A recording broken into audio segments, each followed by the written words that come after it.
welcome to the Animation Happy Hour, a podcast about breaking into the animation industry over a couple of drinks.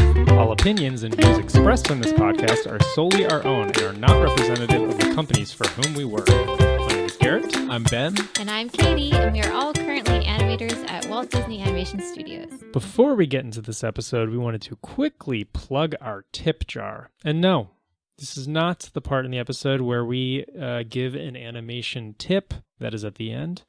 This is the part of the podcast where we ask for your generous contributions to help support the Animation Happy Hour. So if you hop on our website, you should see a link to the tip jar, which allows you to donate. These tips really help, so consider dropping us a few bucks if you like what you're hearing. Today, we are drinking OMG. Product Gin and Tonic. Oh! Hey! Congrats to Katie for coming up with this Thank one. you. Isabel's really been on a proud of hot streak, myself. but Katie really earned Beautiful her keep pun. on this I one. just had, that inspiration, Yeah. like lightning strike. Yeah. It's for like the this one. Sistine Chapel, kind of. But your Exactly. Sistine Chapel is Product Yes, Gin. and God there's- touched my finger. Yeah, exactly.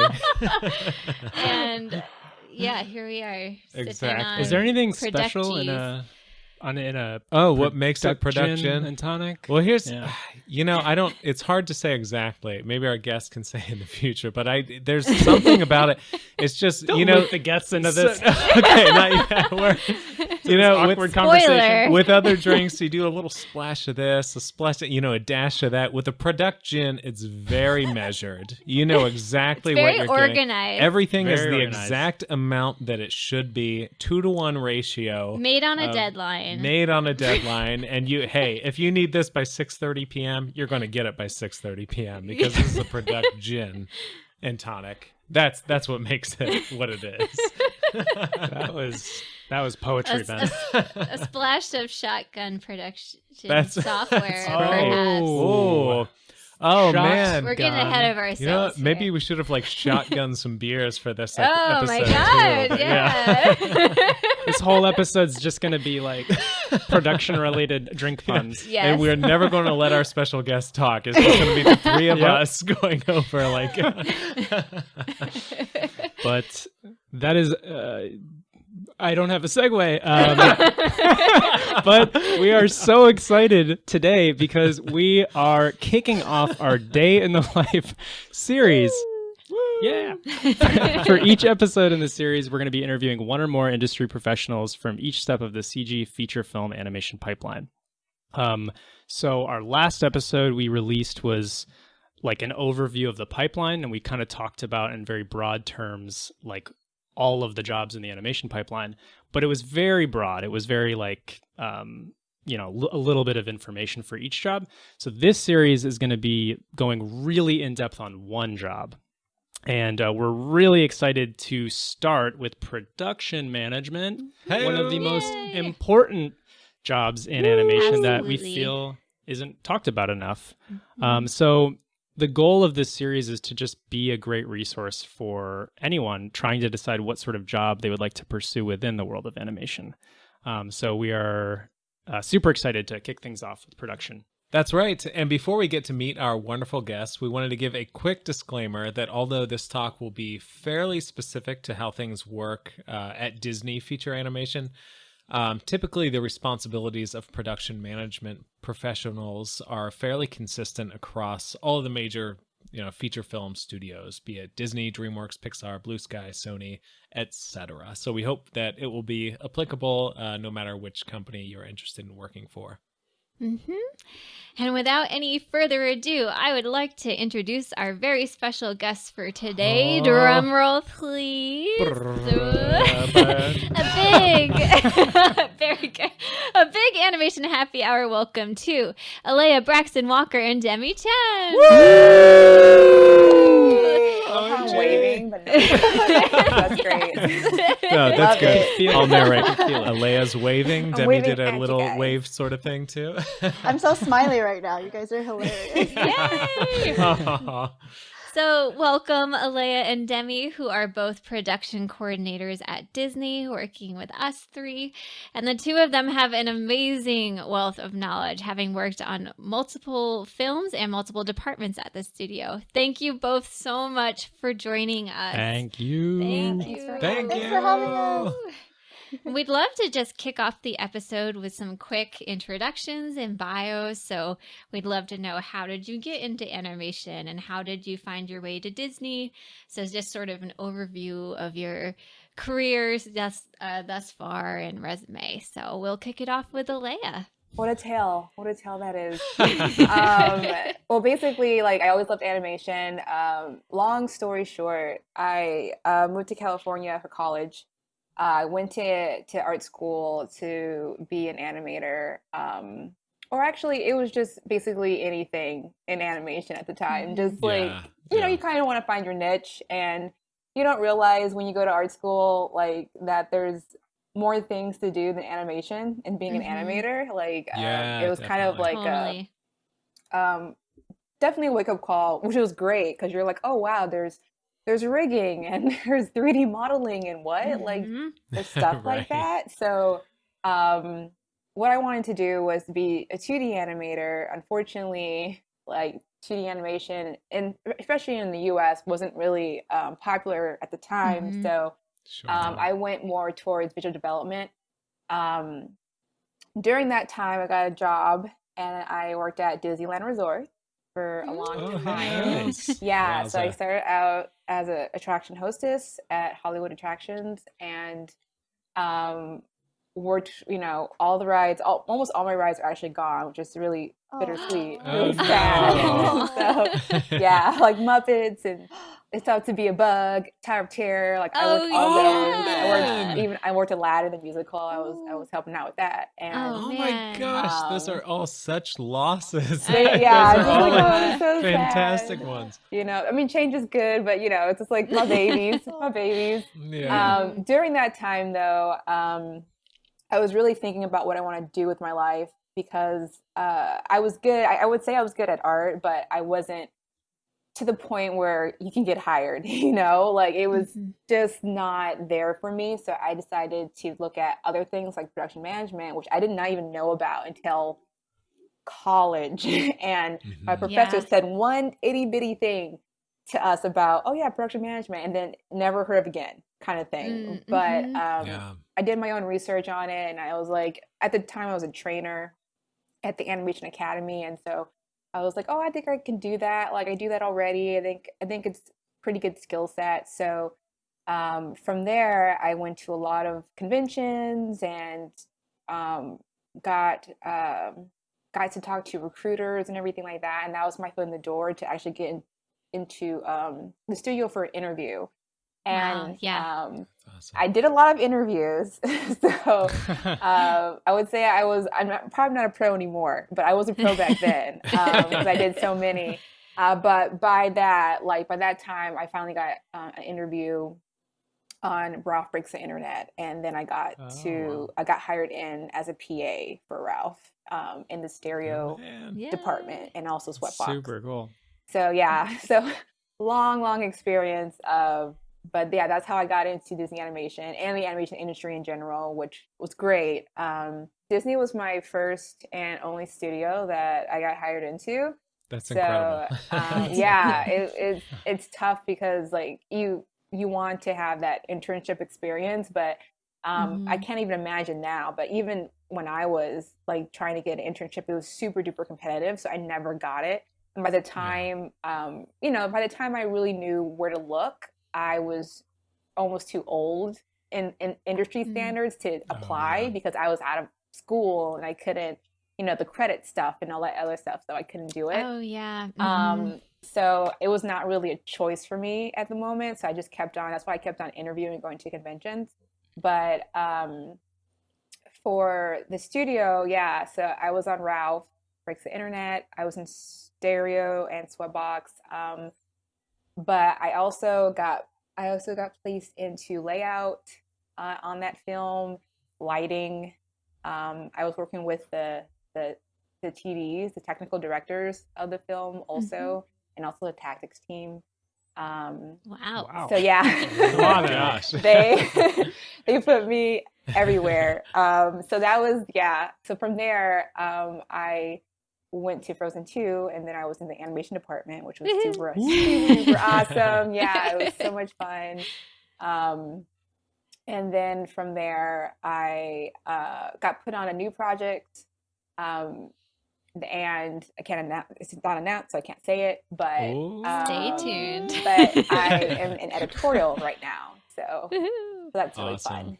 That's awesome. So every department. Yeah. That like really spans the whole pipeline. There is so a lot. cool. There is a lot. Yeah. There's a few that I don't know that I definitely want to go into, but yes, Yeah. for sure. And Alaia and I go way back. I think we started 3 weeks apart. Yeah, we're pretty kind much of the in same. the Yeah. same And class. I was supposed to be in lighting, so we were like very close. Yeah.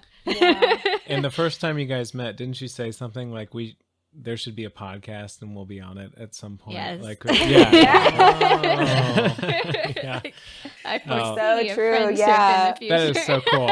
You know what? I'm sure we'll drill into this more in the future to come in this episode. But it is so cool.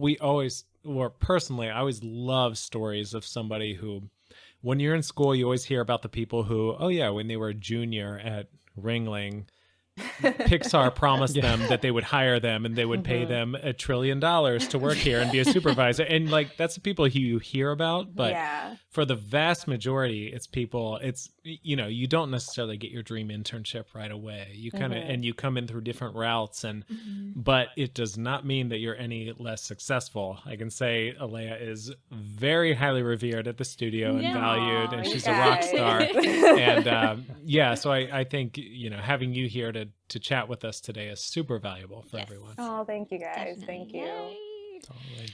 And now, Demi, can you tell us about your path Sure. and your journey to Disney and production management? Of course. Well, first I want to say I'm super pumped to be here with Alaia, because when I first met her, I was like, she's also a prod person who's also an amazing artist, and she's done so many apartments, so it's really, really cool. I'm relatively new to Disney, but basically, growing up, I always loved drawing, and I loved the creative arts. I do have very math and science oriented parents, and they are immigrant parents, so I always felt like this implied pressure to pursue something a little bit more practical, but it kind of flew out the window my freshman year of college, because I went to NYU. Garrett was the year. Yeah. Garrett, We were friends. Yeah. Or we are friends. We are friends. Wow. We used to be friends. Back when we were contained to the same university, we were friends. Garrett was the year above me in animation, but basically, Garrett is so old. Yeah. he's wiser. He's older and wiser than me. Oh no. Basically, my freshman year at NYU, I thought maybe I'd pursue something in education, and I loved working with kids, and I noticed how much media shaped them. And I think the part that inspired me about education was how kids felt really inspired. So I wanted to capture that feeling. And then I went to watch Tangled, which just came out in theaters. And I still remember being in that theater in New York, 3rd Ave and 11th Street, and just... Oh my gosh, I know that theater. Yes.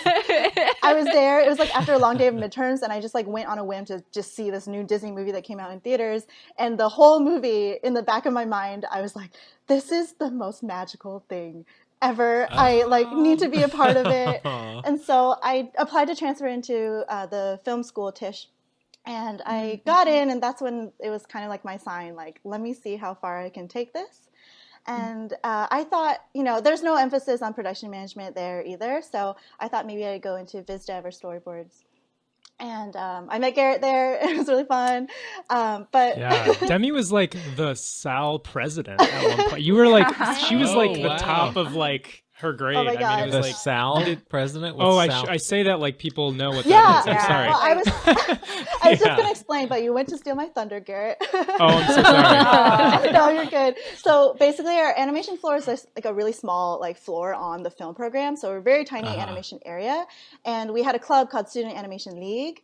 And cool. and I just participated because it was really fun. And really what it just felt like was just hanging out with a bunch of people and putting on events, like going to like life drawing or going drawing at museums. And I like really fell into it because it just was really fun. And I think that was probably my first taste of production management, was just coordinating all these events and facilitating things. Yeah. Oh, that's cool. And I was also a TA on the floor, so I just like being around people. Like I love my art classes, I love drawing, but that was the other part of it that I really loved, like that people component. That's awesome. Yeah. So when I graduated, like, I was president of SAL by my senior year, and we even won like a university-wide recognition for our programming, which was really, really cool.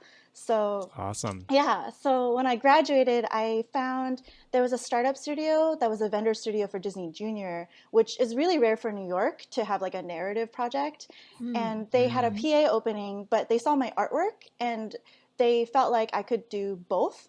And we're a really scrappy studio without a union, so I got to try both.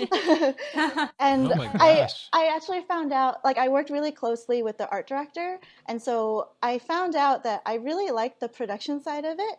And I found myself going home to draw for fun anyways. So when I was at the studio, I liked being in these meetings, like connecting our head of story with our art director, with our assets consultant. Like, I like that side a lot too.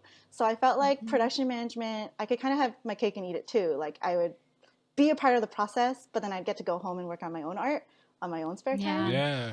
So that kind of led me down So production. cool. Yeah. And then Garrett had moved out to LA along with our all like close friends like Isabel.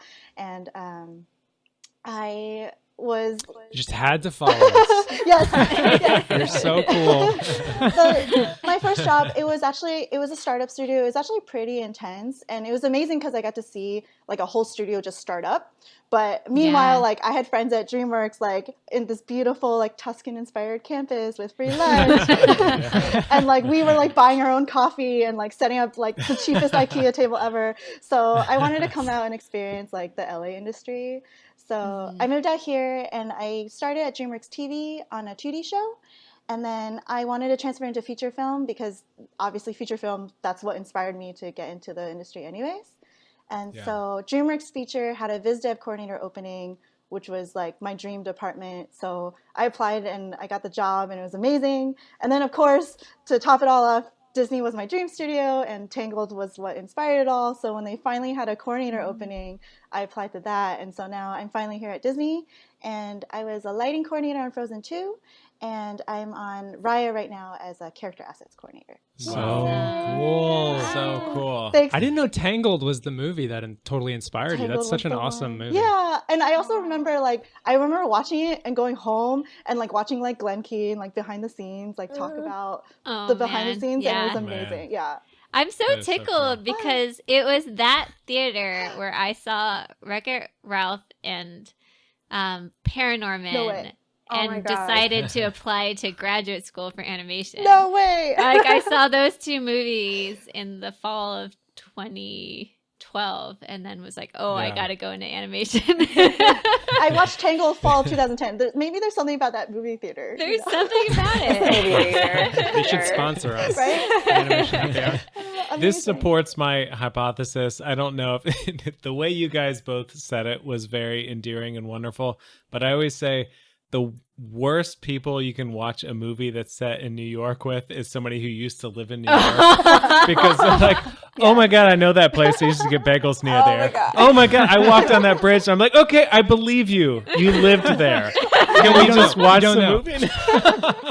Oh my God, amazing. You don't know what it's like, Ben. Yes. No, but really it was just jealousy before.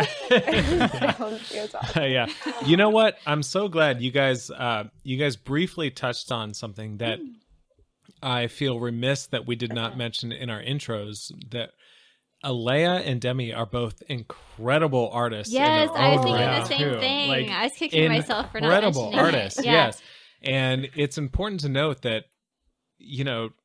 I think it's so valuable to know that when you're a student, you often think like, okay, well, I'm not just interested in one thing. I'm interested in a number of things. And then it can feel kind of constricting to be like, okay, do you want to be an animator? Do you want to be a lighter? Do you want to be a production person? But know that I guess, I don't know. I'm sure we'll drill into this later in the episode, but I wanted to say that no, you can specialize in something without giving up on all the other things, or maybe giving up is not the right Love word. it. Maybe abandoning or Yeah, something, yeah, you know, yeah, like yeah. you can still absolutely have those other things and do them in your free time or have side gigs or something. And I could not think of any better examples than Demi and Alaia, who we have right now, who are incredible artists, even though it's not what they do for their 9 to 5, you know, but yeah, I'm sure we'll talk about that later, but wanted to make a very strong point of that right now. Yes, and definitely look at our show notes where we will absolutely showcase their Yes. Instagram. Yeah, and absolutely. You guys can follow Absolutely. them. So nice. Oh, for sure. No, it's really good that you said that, Ben, because I was thinking that as well. And I also think that because Alaia and Demi have that background in art, like I think it makes you guys better. I hesitate to say make you guys better at production, because anyone who doesn't have it, I don't want them to be like offended about that. You're like, they suck. They But I think it really informs your job, because you have an Yeah. understanding of like of artists, like what they're doing, and I think that's super, super valuable, and it just like adds a dimension to your background that will help your job a lot. Yeah. Yeah. Yeah, totally. I think I totally agree with you guys on that. I think it just enhances, to be honest, Yes. how we work with people, and also just geeking out with Yes. certain things. We're Yeah. just like, you know, we could be in dailies or whatever, you know, review, and then we're just like, okay, yeah, I'm just driving, but oh my gosh, look at that beautiful artwork. Oh, the lighting is so awesome. Totally. You know, that kind of thing. Yeah. Yeah. So even though, like, I will stress that even though we're not actually artists full time, like as our occupation, like, I cannot believe that on Ralph, I learned so much. I learned so much technique from just being in lighting dailies Yes. with Corey Yes. Loftus. So cool. Like, I learned so much. I didn't even think like because you're mentioning like my art on my Instagram, like I never ever like to color, because color is just daunting. It's really hard. And Sure. just like watching just the notes that he was saying and everything like that, like when I started coloring this year, I was just thinking to myself, oh my gosh, like why is this happening? How's this coming on my fingers? And I'm just like, wait, like it's because I was listening and I was watching it. So it's not like you're just doing your job. You can learn. You can still learn. Totally. It's like Yes. it's like a master class. Yeah. Yeah. I'm with you, Alaia. Yeah. Lighting daily. Yeah, definitely. You absorb so much do. through that exposure. You do. Yeah. Yeah. Yeah. Yeah. Well, we'll definitely drill into that more later. We have some Yes. kind of questions More related to to come. yeah, like art and production as it relates to each other. But we just want to say again, thanks so much for joining us today, guys. I wanted to give a little bit of a quick overview of like the structure of this episode. We're kind of have Alaia and Demi sort of start by walking us through what a typical day at work is. That's going to be the next section. And so we just all get a very good understanding of like what production management is and what their day-to-day is. And then after that, we're going to, we got some amazing questions by our followers on Instagram. So thanks for submitting those. We're going to have, thank you. We're going to ask them to our experts here and get a sense of what they have to say about that. And then we are going to end on Inside the Animator Studio, which is a very popular section in our podcast. It's not. We just think it might be. But I love, my favorite part about this is there's a little joke here. We might have to rename it to Inside the Producer Studio for this episode. So whoever wrote that's beautiful. You know, the best way to sell a joke is to first warn people that you're going to have a punchline. Brace yourself. So I Garrett, didn't know. So beautifully said. It's the most awkward way to say this. So And that joke was certainly written by our own Benjamin. So thank Oh you. my God. I hate you. Hey, Look at that. Man, Teamwork. all right. So with that, I am going to jump into our very first big question, and that is, it's a simple one. Simple, really quick one. JK, I'm being facetious. It is, what is production management? It's a huge question.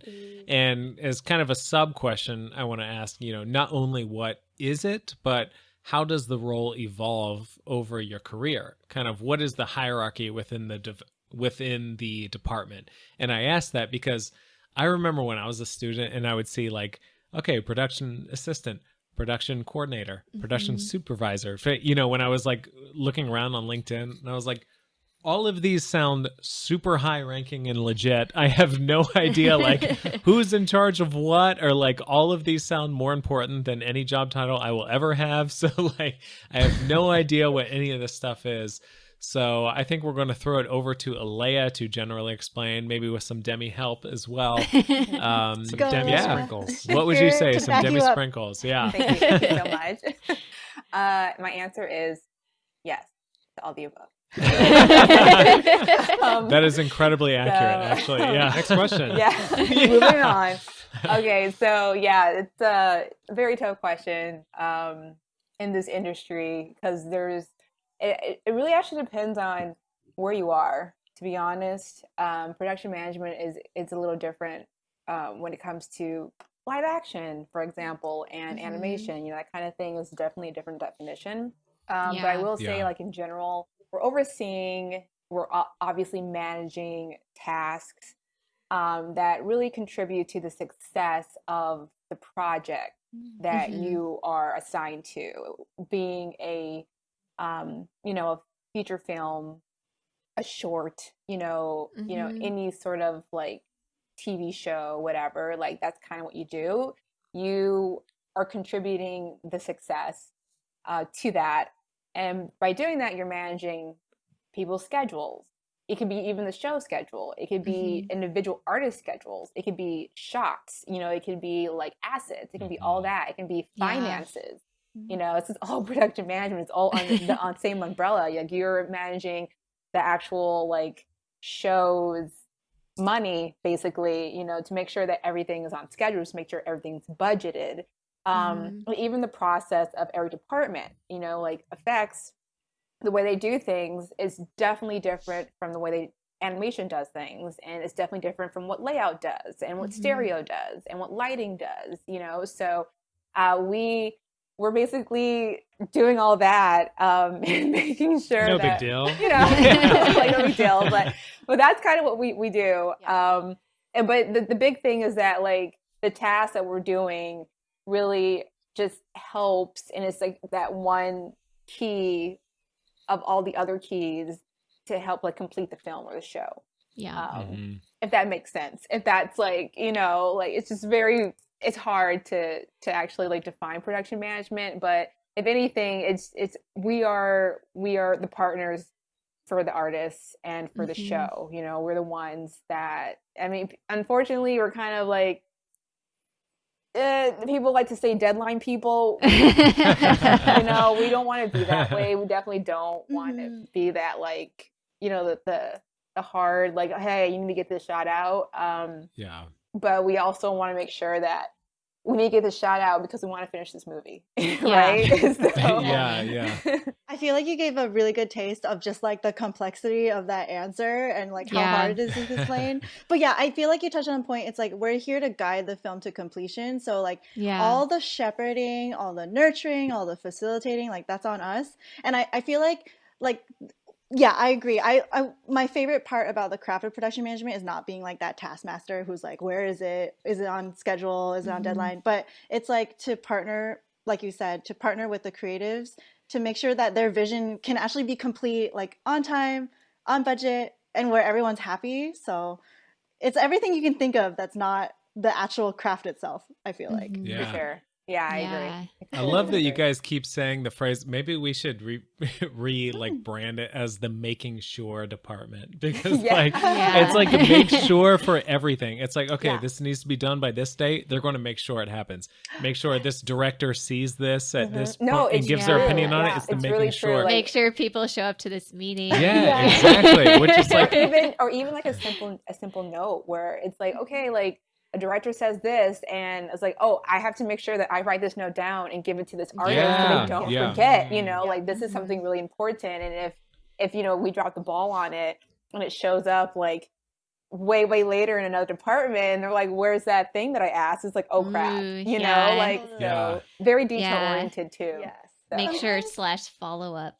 I sometimes picture it like, you know, like relay races, you have the baton, and like the person who's finishing with the baton, he's gonna pass it to you. You're gonna start running first too. So like you're always like looking ahead and behind you at like other departments, and you're like passing things on. That is like perfect. That's very, that's a great analogy for dynamic. Sure. Yeah, that's great. I'm glad you followed it. I love it.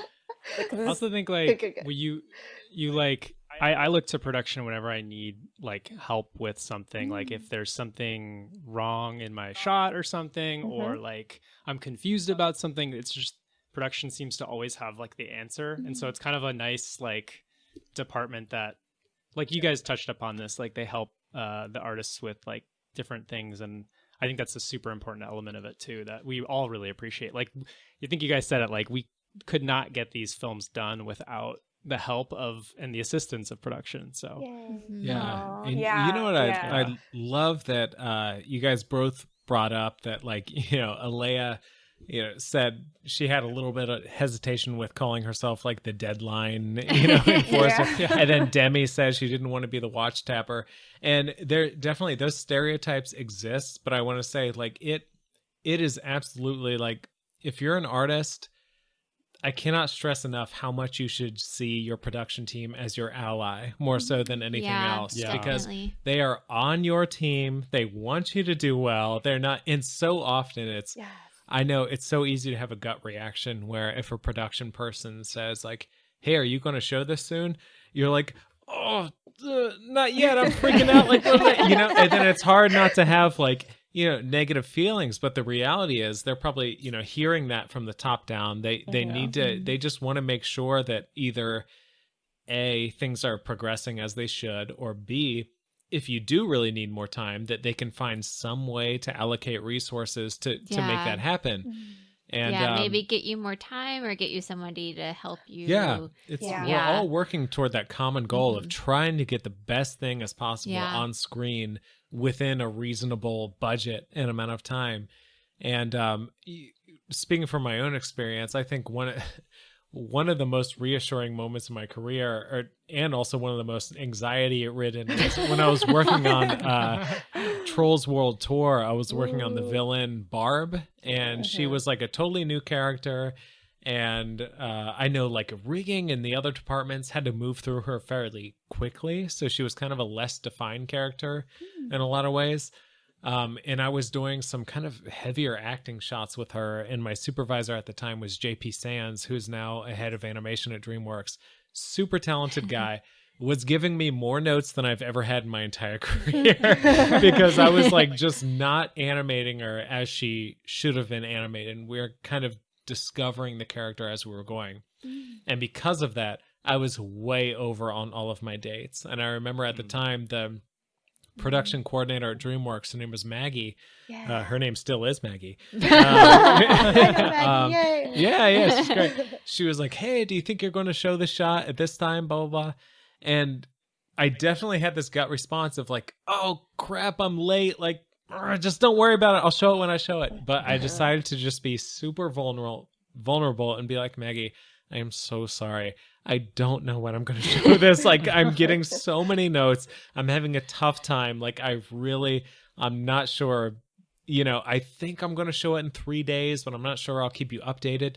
And she was totally like, it's totally understandable. This is a new character. We're doing heavy acting for the first time. We can adjust those dates, and this will actually help us going forward, where maybe we're going to have to budget a little more time for Barb in the future.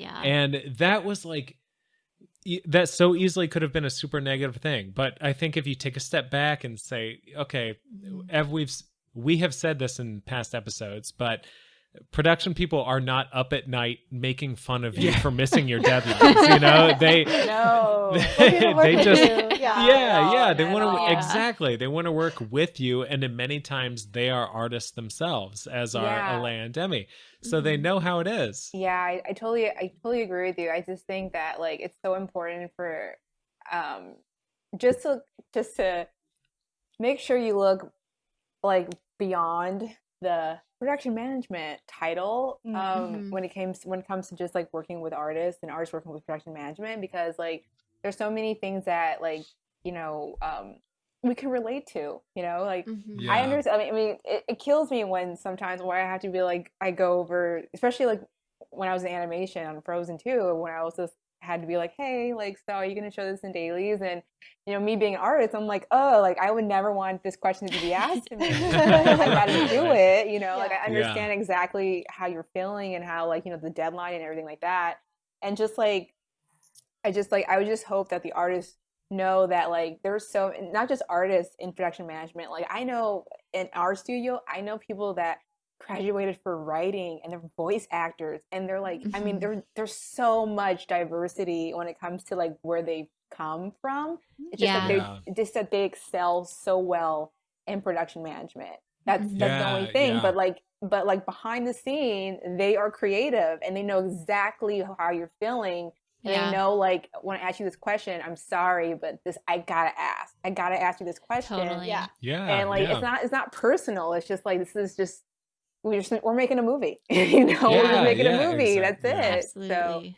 So, but I think like I mean I've had great experiences, and the good thing is that I just feel like once you connect with those, with the artists and the artists connect with us, like it's just a better understanding. Yeah, it's always great. It's always great to like kind of come to that common ground.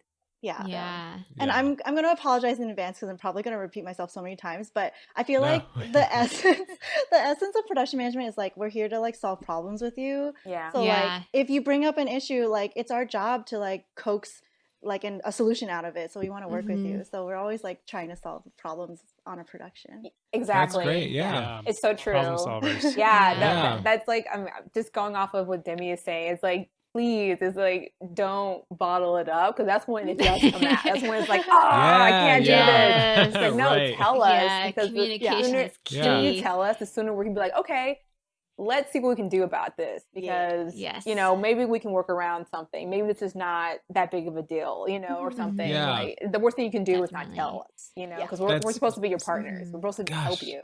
That is so well said. You can't solve a problem if you don't know the problem's there, right? So like you need somebody to reach out and say, hey, I'm having a tough time right now. Production and artists work so it's such an important relationship, and there is a tendency to make it adversarial, but it's not. Like it shouldn't be viewed that way. We're all on the same team. It's like the worst possible way to see it, and it makes no sense because it helps no one, And there will probably be times, depending where you work, we're coming at this from a fairly privileged point of view where we're dealing with like feature film deadlines and stuff, and we're saying like, oh, it's okay if it pushes another week. But if you're working in the commercial world, sometimes it's just like, okay, this has to be done, or TV or whatever. Fair. And in those cases too, you can just say to production, like, okay, I'll do my best. It may not be my best work, but I will get it in for the deadline. And it will be something. Yeah. And I think in those cases, again, it just helps to be honest. I think there's so much like, I don't know why. There's so much like BS ego and stuff tied to animation and stuff where just like, F you, I'm not going to say anything. I'm just going to, go off into my corner, and then I'm going to make magic by myself. And that is BS. Please know that. It is not how things work. And don't feel pressured to do that. And in fact, you're hurting yourself if you're trying to make that a reality. Yeah. One of the questions we got from our listeners, which we definitely want to dive into, is just sort of how does the hierarchy work in production management? What is an production assistant versus production cord in your experience, and how do the responsibilities evolve over your career, and how does one go from PA to potentially producer? Alaia. I know Ooh. it's a Demi, long question. quick on the draw. Who wants to take this on? Actually, you know what? You took the first question on. Okay. Okay. You want to do it? I'll try it, but please back me up. Okay. Oh my God, there's Okay, great. so much teamwork going on right now Love with this it. podcast. Perfect. It's amazing. Classic Exactly. production. Oh my God. See how they just decided who was going to do it and on a timeline? Yeah, go Tag ahead. team. Yeah. It's a team effort for sure. So I guess I'll start off from the entry level point, which is PA, which is production assistant. And I feel like the best way to break it down is production assistants are really focused on the day-to-day needs and fulfilling those. And then production coordinators are a step above where they're looking at weekly goals, and then Sure. beyond weekly goals, maybe like a 6-week program. And then a production supervisor above that will be overseeing a department. So this isn't feature film. And above that, we have production manager, associate producer, we have producer. And so each tier from production coordinator and above, you're kind of associated with another creative supervisor, and you really partner with them to make sure that your department or your area that you're overseeing like meets the productivity goals. So for example, a production coordinator, they might be paired with, let's say, an Anam soup to oversee a whole department. And then the PA is going to tag along with them to help with all the day-to-day needs. And they're going to make sure that weekly they hit their goals and make sure everyone's happy and meeting their deadlines. And if there's an issue, then solving it and like load balancing. So it's kind of, that's kind of the trajectory is like, as you move up, you just see like a bigger bird's eye view of the production. Alaia, how'd I do? No, that's great. That's like, great. I think Yeah. that is awesome for sure. Great. Like, I think we can really only speak to the PA and the production coordinator role because that's what role we've been into. Yes. And just out of experience, the PA is very day to day. It's very much what is happening that day. And also like, I mean, you do like, especially when it comes to scheduling and looking at other people's calendars and managing calendars, the PA does look ahead for sure. Because usually like, well, it depends on what department you're in, but usually like, you know, you're looking ahead like, okay, what meetings are conflicting with other meetings for tomorrow? Let me change this, let me move this, whatever like that. When it comes to coordinator, it's more of like, I think, I love being a coordinator. I love being a coordinator because it was the first time that I got to be partnered with the art soup or few art soups. And it's so much fun. It's so much fun to just kind of have that relationship and just like really work things out together, which you don't really experience as a PA. Like it's when you're a coordinator, when you're a soup and above, that's when you start to experience that partnership. So like I think Demi, you totally nailed it. Thank you. You helped me round it out, Gosh. Alaia. That was so well said. I have so many. This is like I don't even care about the podcast anymore. I'm just asking for my own interest. Like that's so interesting. So just to review for people, it generally goes. If you were to say the hierarchy, could one of you say it again? Just for Demi, I think you said like Sure. PA. Yeah, PA. And then if you go through it. So PA is entry level, and then you promote to production coordinator, and then you become a production supervisor of a department. So like Anam or lighting or assets, and then above that, sometimes it depends on the project and the studio, but we have PMs, production managers, APs, associate producers, and then producer. Okay. Yeah. Got it. So when you guys say, and I'm sure like for production assistant, where a lot of our listeners would probably be, if you're interested in going to production, you'd be targeting production assistant roles. Yeah. Could you talk a little bit through like both of you were in lighting, for example, and again, as we've said in past episodes, each step of the pipeline is very different and there are a lot of different responsibilities. So just for example, could you talk about what it means to be in charge of the day-to-day for lighting? Yeah, actually, I think this transitions beautifully into our second question, which is what does your average day look like? And more specifically, what does the average day look like for a PA in this department versus X department? So a PA in pre-production versus a later production shot department and that kind of thing. Maybe it's my coordinator brain because I'm looking like weekly, but I kind of want to give like a context for a week and then maybe that go into sounds great. Yeah. Cool. So I'll give an example for like VizDev because it's pretty pared down. But at DreamWorks for VizDev, we would always have a director review on a Thursday. And so that was our big goal, was that big presentation of all the Viz Dev art that we internally approved that we wanted to present to directors so that they could approve it.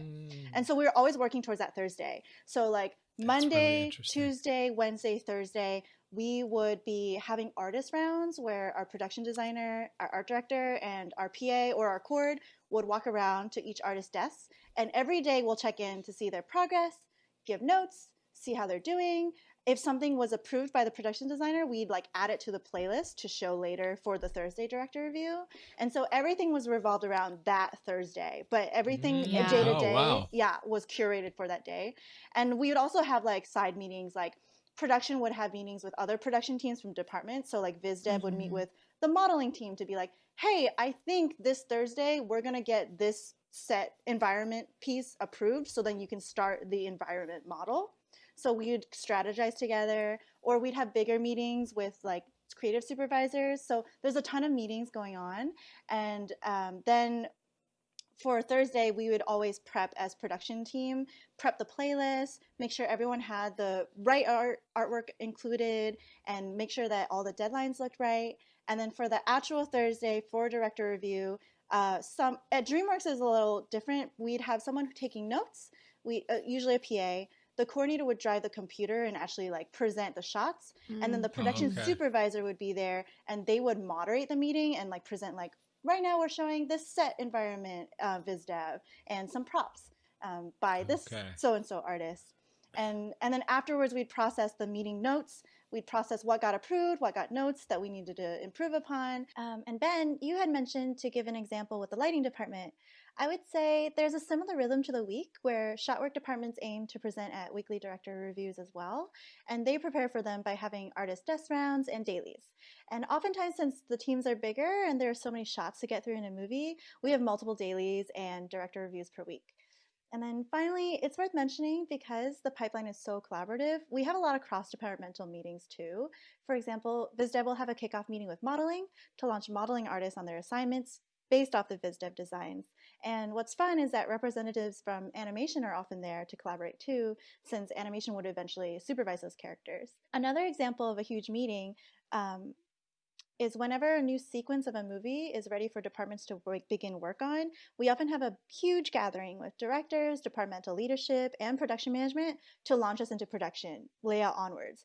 And of course, prod staff is overseeing all of these meetings to shepherd everything along. And so that's kind of like the week schedule.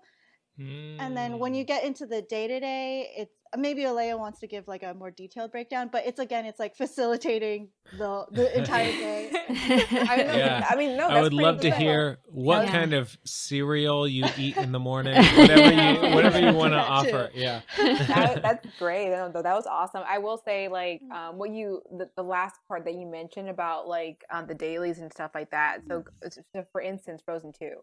So when I was a coordinator in Frozen 2, basically, trying to remember day to day.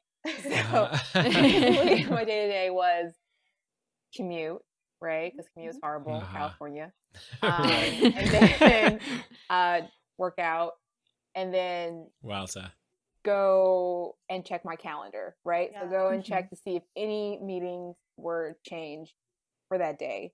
If they did, flag it right to my soups that I'm assigned to. Check my emails, obviously, and from there just work on the schedule, work on the artist schedule. So whose shot is due this week? Whose shot is due today? Like, are they ready? Let me check the playlist. Let me check, see if there's any new shots in there. That sort of thing. I also was in charge of marketing on Frozen 2 for the animation side. I was just like, okay, let's see what marketing has in store for me. Like, are there any shots? Is there any poses? Is there anything that I need to present in another separate dailies that I need to do? That kind of thing. Wow. And then from there, like, actually what Demi actually said is that any sequence that was mine, I drove it. So I did go to dailies. And then and I actually took notes too. So I was driving and taking notes. Wow. We got it. It was a very interesting time. It was good though. It was a great Gosh, opportunity, that's tough. great experience. But that's what we did when we were a chord. So any chord who had like their shots being presented, they would have their soup with them. They would have their art supervisors with them, obviously, right? With their artists, and they would be driving. They'd be taking notes and dailies. Yeah. And then from there, like, maybe shots are approved, maybe shots aren't. If shots are approved, it's not that simple. There's a little fixes. There's little cleanups you got to do, right? So when are you going to get this out? Yep. You know? So like it's kind of like that, where it's like it's approved, but it's not really approved. So what you got to clean up? How long is it going to take? You know, that kind of thing. Yeah. I remember that. Totally. You know? Yeah. Totally. So so just that kind of stuff. Making sure you had lunch, right? Like lunch was great. Lunch was fun in the patch. And then from there, yeah, like after that, like, you know, we would have check-ins with the team, right? We would, you know, like the good thing about what I really miss about being at the studio was, you know, we're all together. And so if there was something that was going down, or, you know, artists are on different shots, they have different coordinators. We could literally just be like, hey, like so-and-so, I see that you extended the time. I should probably extend my time too for this shot, you know, that kind of thing. So it was great with communication because we're all in kind of the same big cubicle, you know, that kind of thing. So communication was a big key. And we would always have check-ins every day with our supervisors, our art supervisors, to make sure that everything was good. Definitely. That's awesome. I just want to quickly jump in, and in case that this is unclear for listeners, maybe we did already talk about this, but dailies is a meeting where artists will show their work to the directors for approval, whether it's an animator or a lighter or biz dev, whatever.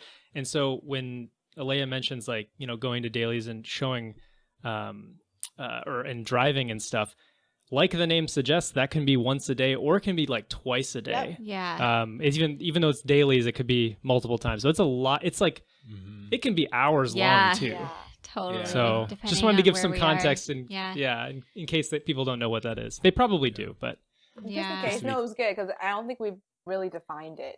Yeah. So that's a really good point. Maybe they're like really internalizing us, like the vocab. Yeah.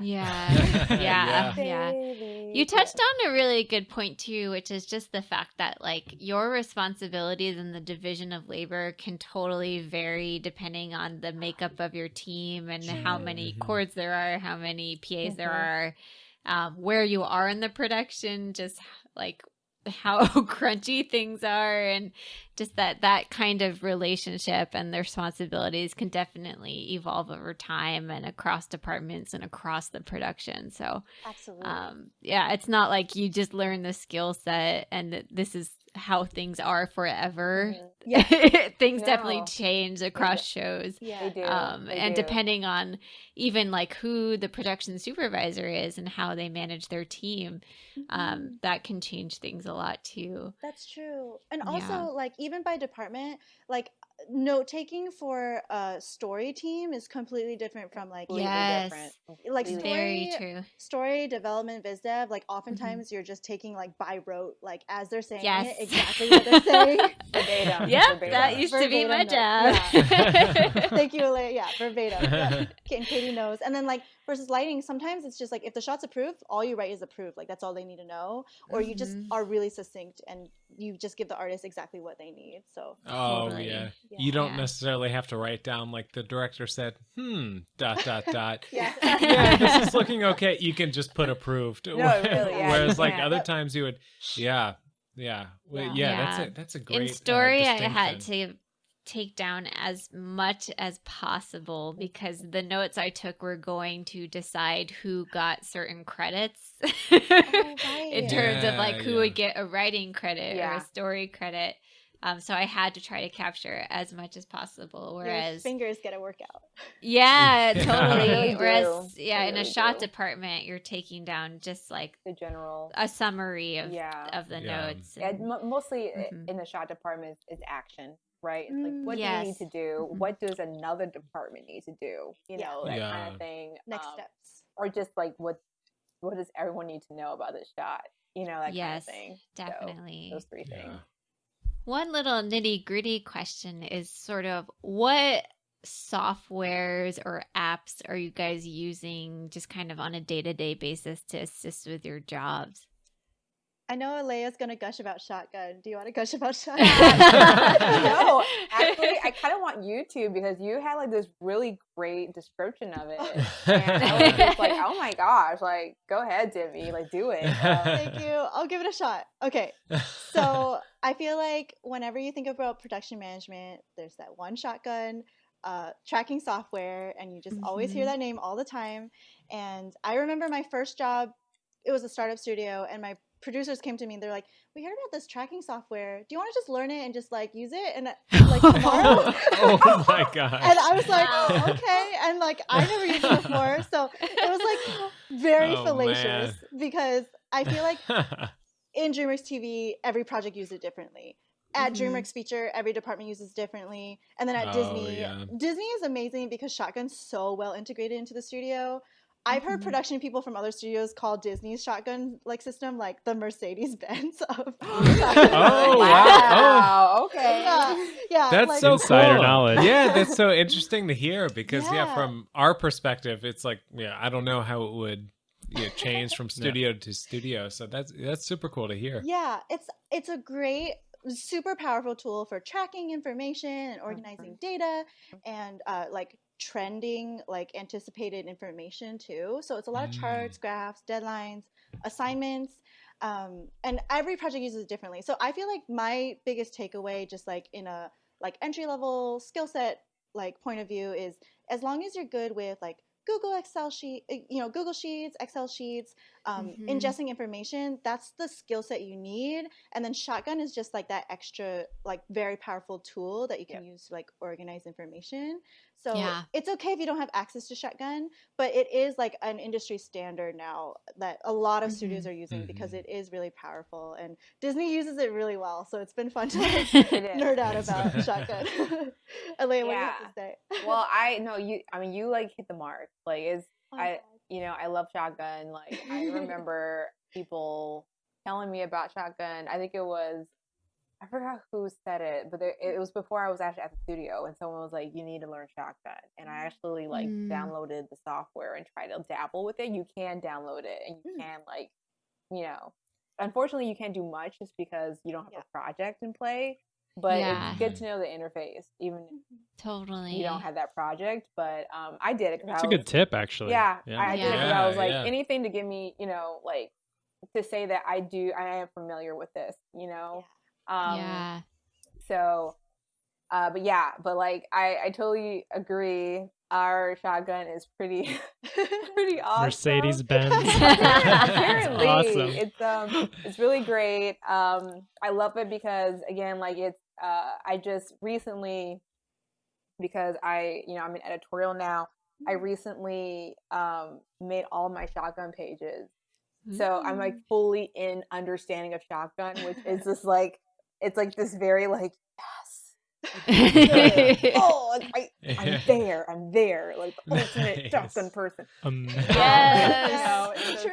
You're at one with the force. Yes. So much passion. I mean, like, because once you because like when you start out, you're like, what is this strange device that you've given me? Like, why is it called Shotgun? Does anyone know? Oh, I don't know. Is it 'cause it Pew, deals pew. with oh, shots? that's why, Demi. Yeah, it's because pew pew. Clearly, pew pew. Too many Because it deals projections. with shots. Yeah, I don't know. Productions. I don't know. Like, I have no idea.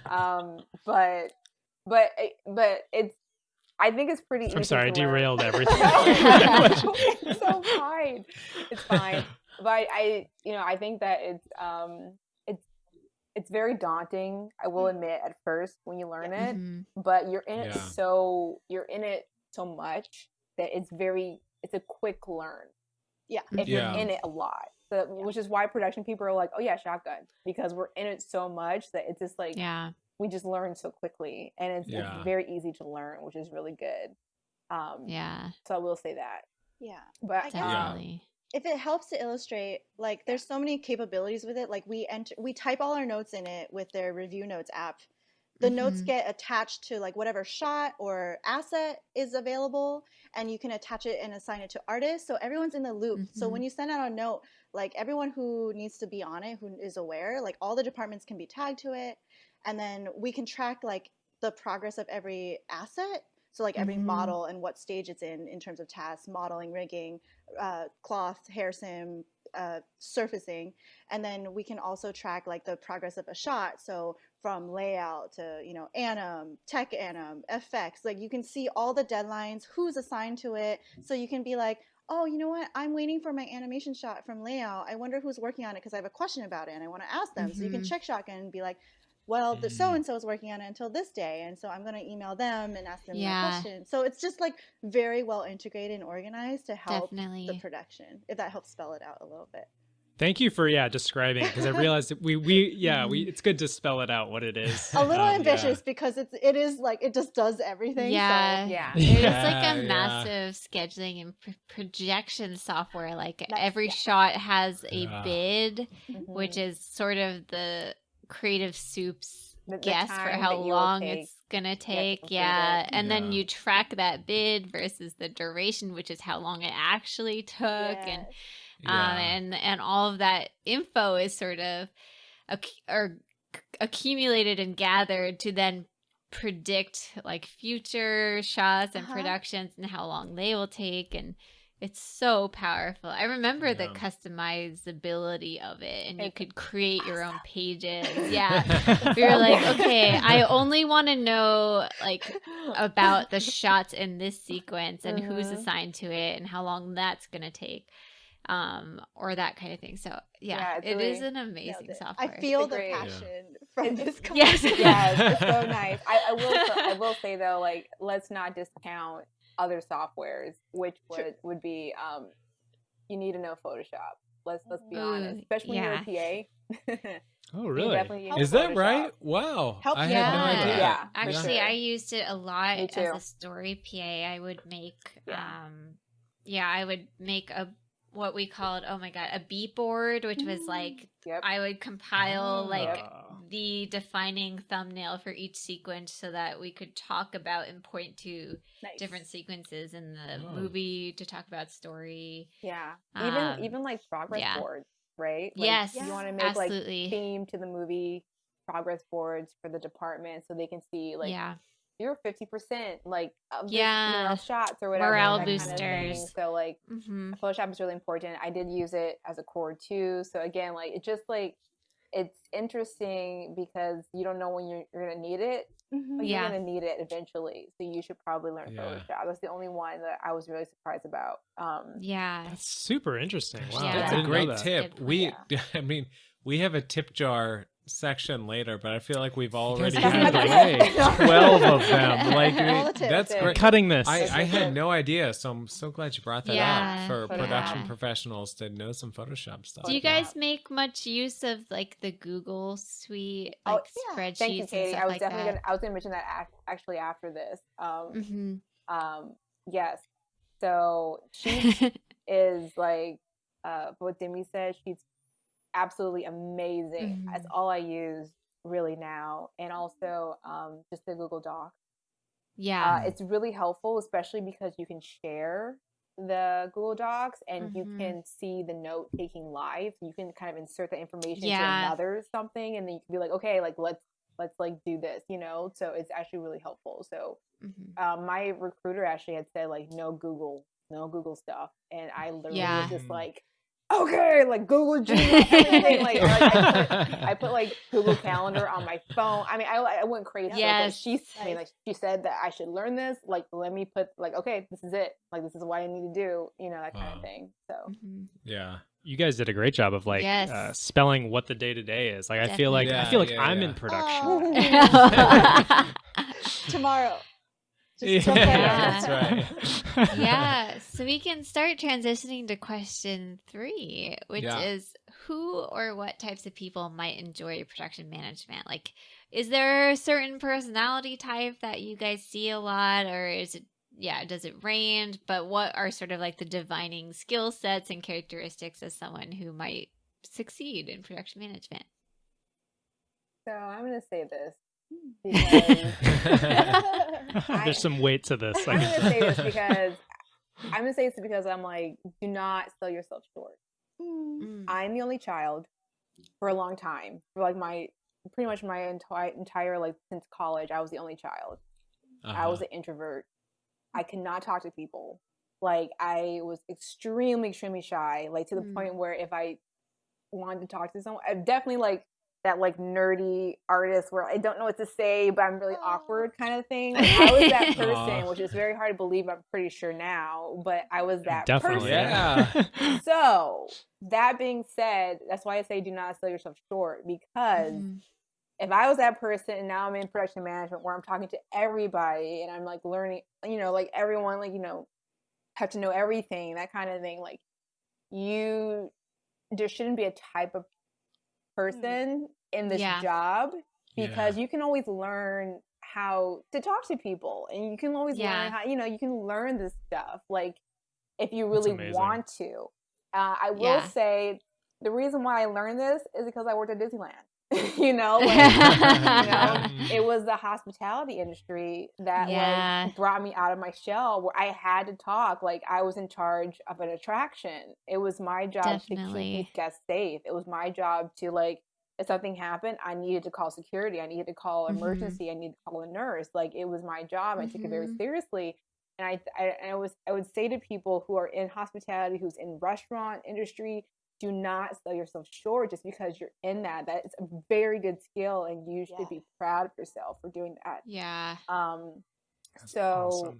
That being said, like I don't think it's about introverts or like extroverts. Like it just depends on like if you really want to do it. Like you're gonna have to be a people person, absolutely, but you can learn to be a people person.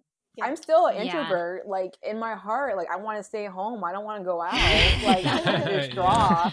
But I definitely like, more of like, hey, I'm just going to go ahead and talk to people because like I can do that too now. And I like that, sometimes, and that's my job. But I can always, go home and just be Alaia and be the only child and, recharge, that kind of thing, Yeah. So yeah. I think you can, I don't think there's really a specific personality type.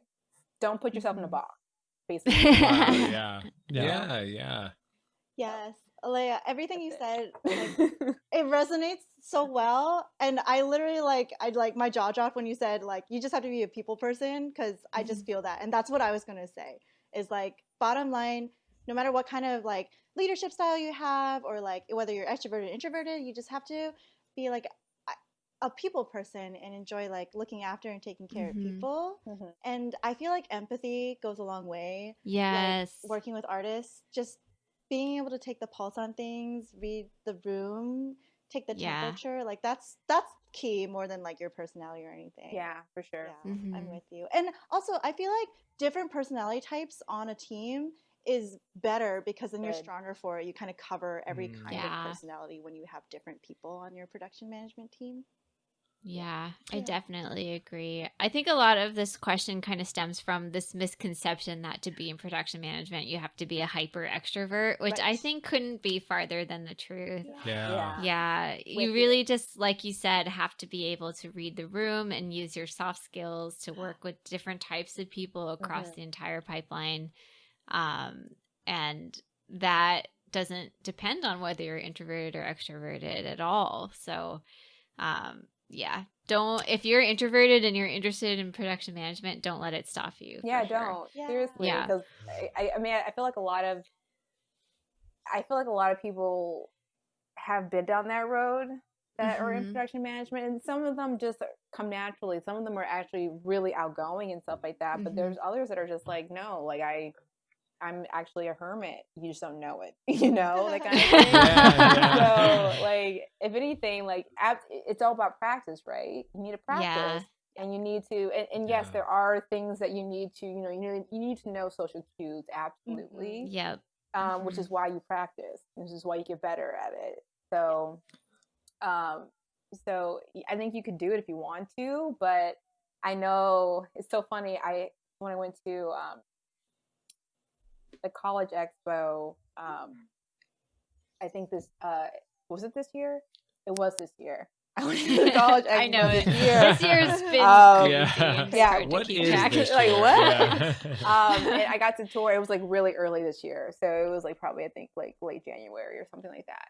And I went to like a few schools, and I had told them like, when I went to school, you were required to take an acting class. You were required, and they're like, like they're like, they're like, no, Right. no Yeah. acting. And I'm like, I know it's scary, I know it's hard. And at that time, I was like, I don't want to, because like I don't want to, like I'm embarrassed. I don't want to do this in front of people. But like it's stupid. It was so fun. It was like it's where I found like all my like friends from, like my friends now. Like that's where I found them, was in this acting class and stuff. So it's like, you know, you kind of have to like push yourself out of your comfort zone. Yeah. And just see what you're made of, you know. And it's okay. It's okay. Like it's fine. Like it's okay. I love that you guys like touched on that. It is an improvable skill to get better at social skills, because I do feel like there's this tendency to for people to think like, oh yeah, I'm an introvert, I don't like people, like that's just me, you know? And it's like, no, you can, like, I love Alaia's story about the hospitality and like working at Disneyland, how that improved your like social skills, and that's so valuable for people to hear. When I first started at DreamWorks, I went to Garrett and I was like, hey, I'm Ben, how's it going? And he said, I'm an introvert, I don't like people, don't talk to me. And I was like, oh my god. But like now he's such a nice I'm guy, in a podcast, so now I'm like talking all the time. I don't know. Oh my god. This is my practice.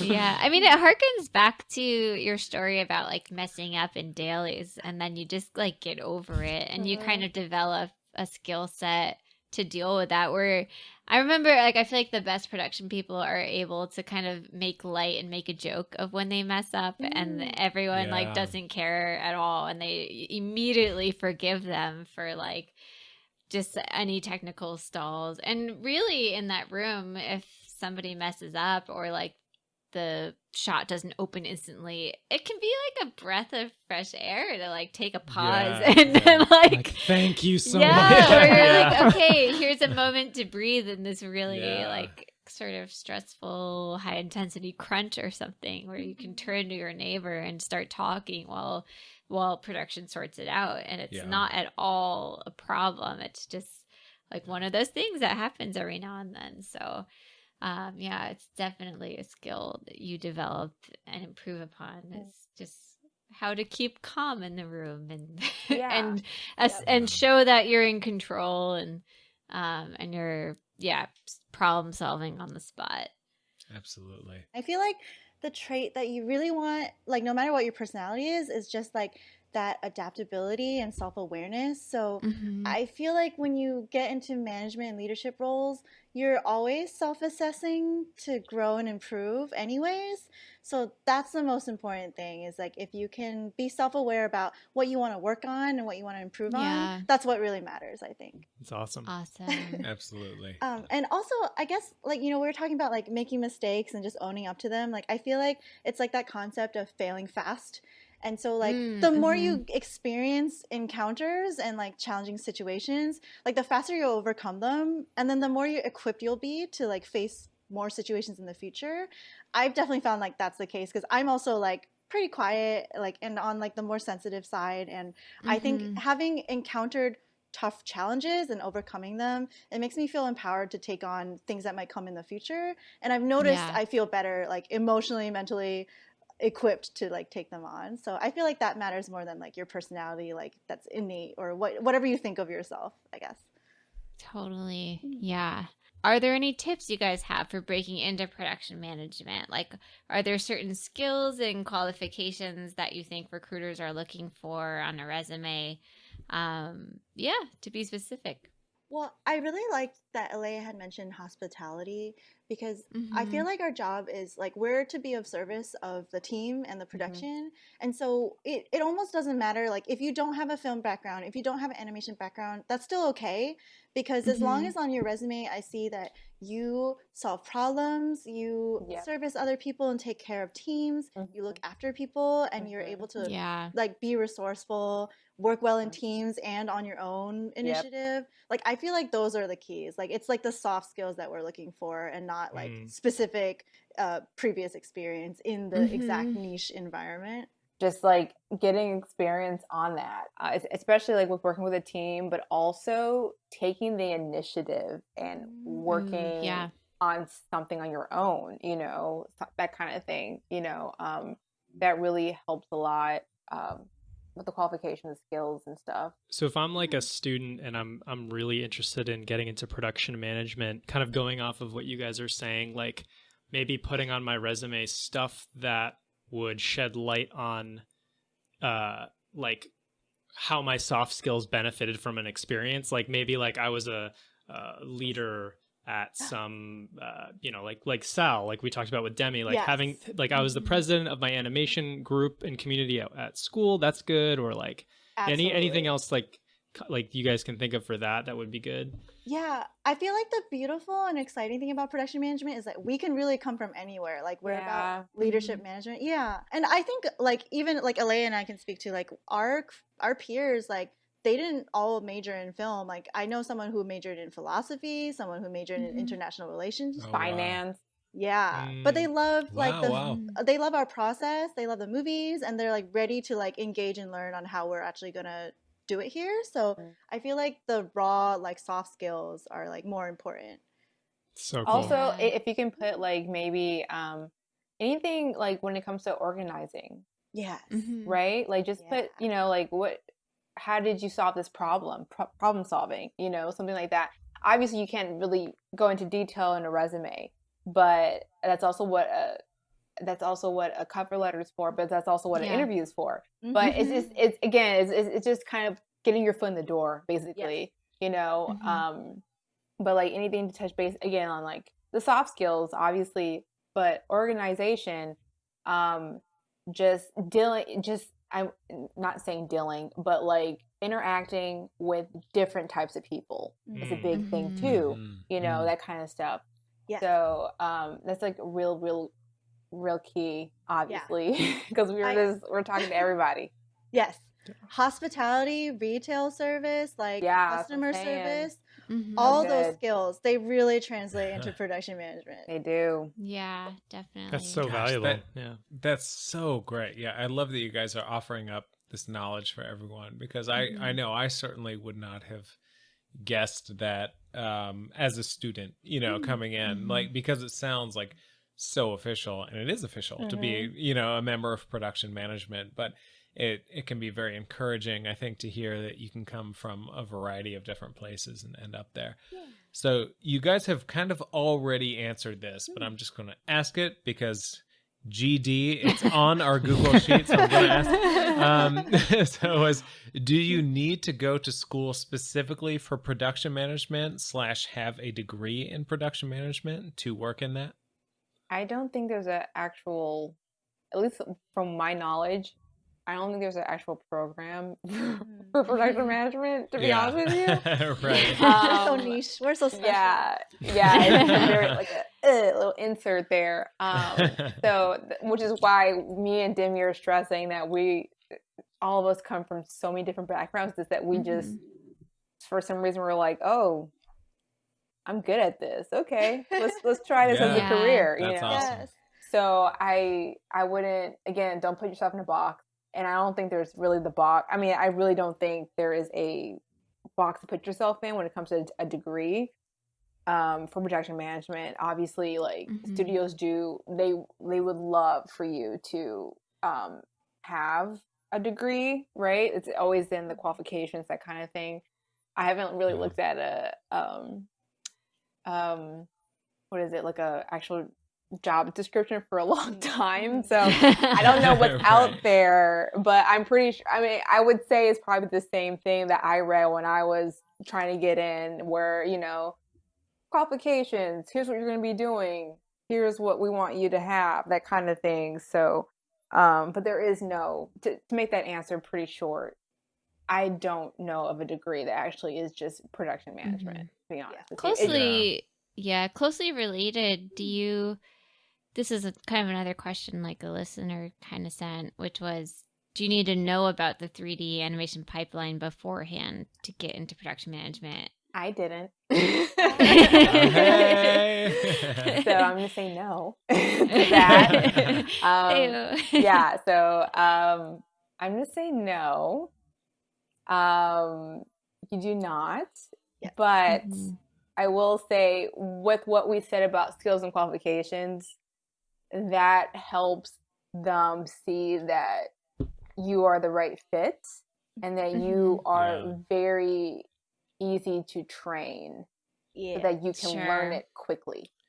Oh, that's a good point. That's a Yeah. good point, Mhm. Alaia. The idea of easy to train is like, I feel like when we're looking at resumes, we're looking at potential to grow with our studio. Yeah. Like when we're looking at Mhm. someone's profile, we're like, will they train and grow with us like for a long trajectory? And Mhm. like, do they have a lot of potential? So I feel like Mhm. no, but I also know that like when I was talking to recruiters at Disney Feature specifically, like Mhm. their big tip was just to brush up on like watching like behind the scenes DVDs of how they make movies here. Like Mm. that just really Mhm. helps like Oh, wow. That's yeah, great. it just helps show that you kind of have an understanding or an idea of their process or that you're eager to Mhm. learn more about it. Mhm. And I think, you know, with regards to knowing 3D animation pipeline, like it's more about the eagerness to want to learn. But it Mhm. does help if you already know. And the thing is, like, even for me, like, I entered having, like for example, I entered character assets and I had an understanding of modeling surfacing. Like I've done that in a CD class before, but the Mhm. actual Yeah. craft itself is so niche and so complex. Like you'll never really deeply learn it. So as long as you get the Right. grasp of it, you'll like continue Yeah. learning as you grow with the department. So there's no expectation off the bat. Totally. Yeah. This kind of relates to all that, but I was curious, like, does experience at one animation studio translate into another? Like, if you have, experience at a small studio or something, do you feel confident that you can do the job at any studio, or is it super different everywhere? This is for you, Demi. All right, here we go. Give it my best shot. Because Alaia is born and bred. Yeah. Nothing Disney else. company, Disney. Whereas Demi is the Disney. wizened. She's been everywhere, done everything, right? I've been around. I've seen some things. No, Demi and Alaia are both youthful, very spirited people. There we go. Just put that in. I didn't know where to go with that after We're keeping that youthful, in. so I We're said keeping that in. spirited. Yeah, I love it. cut it all, please. Thank you. Well, I feel like Alaia and I will both probably say that like the general philosophy towards production management and the approach is like foundational across the board. It'll always be the same, like being really hospitable and of service, resourceful, and like have the initiative. I do think that every project is super, super different. Every studio is really different. Every culture is really different. So I feel like that's when adaptability comes into play. And I think it's been really cool for me to experience like what a vendor studio CG series is like, then what's a 2D TV series like, then what's feature at Disney compared to DreamWorks like. And they've all been really different. And I think even at Disney, you can say that each project is different. The teams can be really different, like the show leadership as well. Yeah. The inherent story and like the vibe of the movie and kind of trickles down. So I feel like everything is different, but the raw like foundational skills are the same. But I will say like for people who want and like that entry level experience as a PA, like it's an really exciting time right now. Like there's so many projects being greenlit, like all across the industry, and so it's good to just kind of experience a variety because it's only just going to make you stronger for it. And in that sense, you'll make a lot of memories. Again, you'll be like equipped with like all different kinds of encounters and like situations. So that's like the big takeaway, I think. I'm going to add to that. But also rewind to our first question about skills and qualifications. We missed a key qualification, and that's adaptability. And you said it, Demi, and like we missed it. And like adaptability is super duper important. That is like our job. Like that is it. Like there are so many times where we are prepping for something and all of a sudden something just happens and you have to just on the fly like just work it out and then go to the next director meeting with whatever that happened 5 minutes ago. Like I mean, so if anything, you can't take things personally.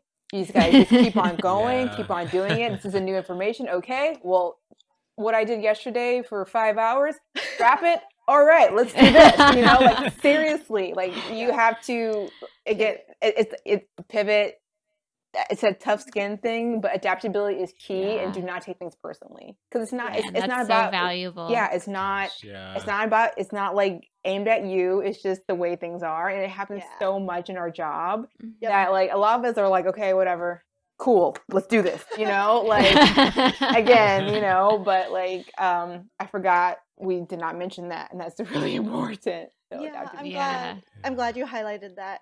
I also did want to mention there's often a question between like what production management's like for animation TV versus feature. And Mhm. I feel like the statement that always comes up, and I just want to take this moment to clarify, is people always say TV's really fast paced. And so when I transitioned from DreamWorks TV to DreamWorks feature, I had all these people coming up to me and saying like, "Oh, Demi, it's gonna be such a breeze. TV's so fast paced, like feature is." And I was like, "Okay." And then I get to feature, like, cut to like the next Monday. I get to feature. I'm in meetings all day. I'm not even at my desk. I'm like drinking water while I'm on the way to a meeting. I'm like, when am I going to go to the bathroom? Oh, man. Wow. It's all fast paced. I think what they mean by fast paced and what sounds misleading is like the time, like the schedule and budget allotted to spend like the love and intention on Yes. something is Mhm. shorter in TV just because of the nature of it. Yeah. But the day to Mhm. day is always like intense, dynamic, exciting, challenging, no matter where you are. So I did want to take Yeah. that beat to say they really are important. both really respectable areas.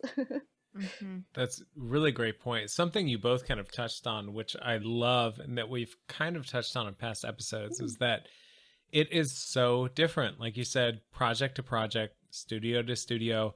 But what remains consistent is kind of the super, super core aspects of what you're doing and what type of person excels in these roles. Where, yeah, okay, if you're adaptable, if you're somewhat of a people person, regardless of whether you're an extrovert, an introvert, or, you know, and you have an interest in what you're doing, it's absolutely the same for artists or any discipline, where it's like, okay, the core of what you're doing is similar, but studio to studio, movie to movie, it can be like a totally different environment. So I think for the three of us, something we've talked about before is that definitely have your goals of studios you want to work at and dream projects, but keep an open mind, because if Yeah. you're just wanting to go to Sony because they made Spider-Verse, it's never going to be those exact same that exact same scenario again. It will never be Sony making the first Spider-Verse again. Yeah. It's going to be a sequel, different leadership, different things, Yeah. Mhm. probably a totally different vibe, you know. And on I'll just speak to DreamWorks because I was there for longer than I've been at Disney, but like How to Train Your Dragon versus Abominable, totally different feel to Yeah. the movies, like night and day difference. Mhm. But what remained consistent was what I was doing 90% of my time, which was animating, you know. And what Yeah. remains And- consistent for, oh, sorry, go ahead, And the Katie. Yeah. people you're working with and the Yeah. quality of the people you're working with. Absolutely. Yeah. Yeah. Mhm. So it's so important just to be passionate about your craft, which as for sure. we're so privileged to have Alaia and Demi here who are clearly passionate about production management. But if you're getting into something just because you like a particular movie or studio, I would really there's no way for me to say this without being like the biggest downer in the world, but I would really like re-examine what's motivating you, because, you know, any movie you've seen, that it's like the most tragic and most beautiful things about movies, I think, is that, you know, there will never be a situation that is the exact same as that. These movies, you know, are made and they go out into the world, and then it will never happen the exact same way again. Every scenario is different. And yeah, so you just have to, I think you guys said beautifully there that, you know, the core principles are similar or the same from movie to movie or company to company. And you have to, I think that's where you kind of have to draw your happiness and a sense of self-worth. Yeah, that's awesome, Ben. I agree. I agree. Like I would, I mean, I think the two films I would love to have created would be my all-time favorite, Fantasia. I would love to have created Fantasia. That's That's the awesome. one that's the film that actually got me into wanting to be in Disney, was Fantasia. And Robin Hood, which I absolutely man, love. nice. Right? You mean with Kurt Russell, right? Right. Right. So Udalati, right?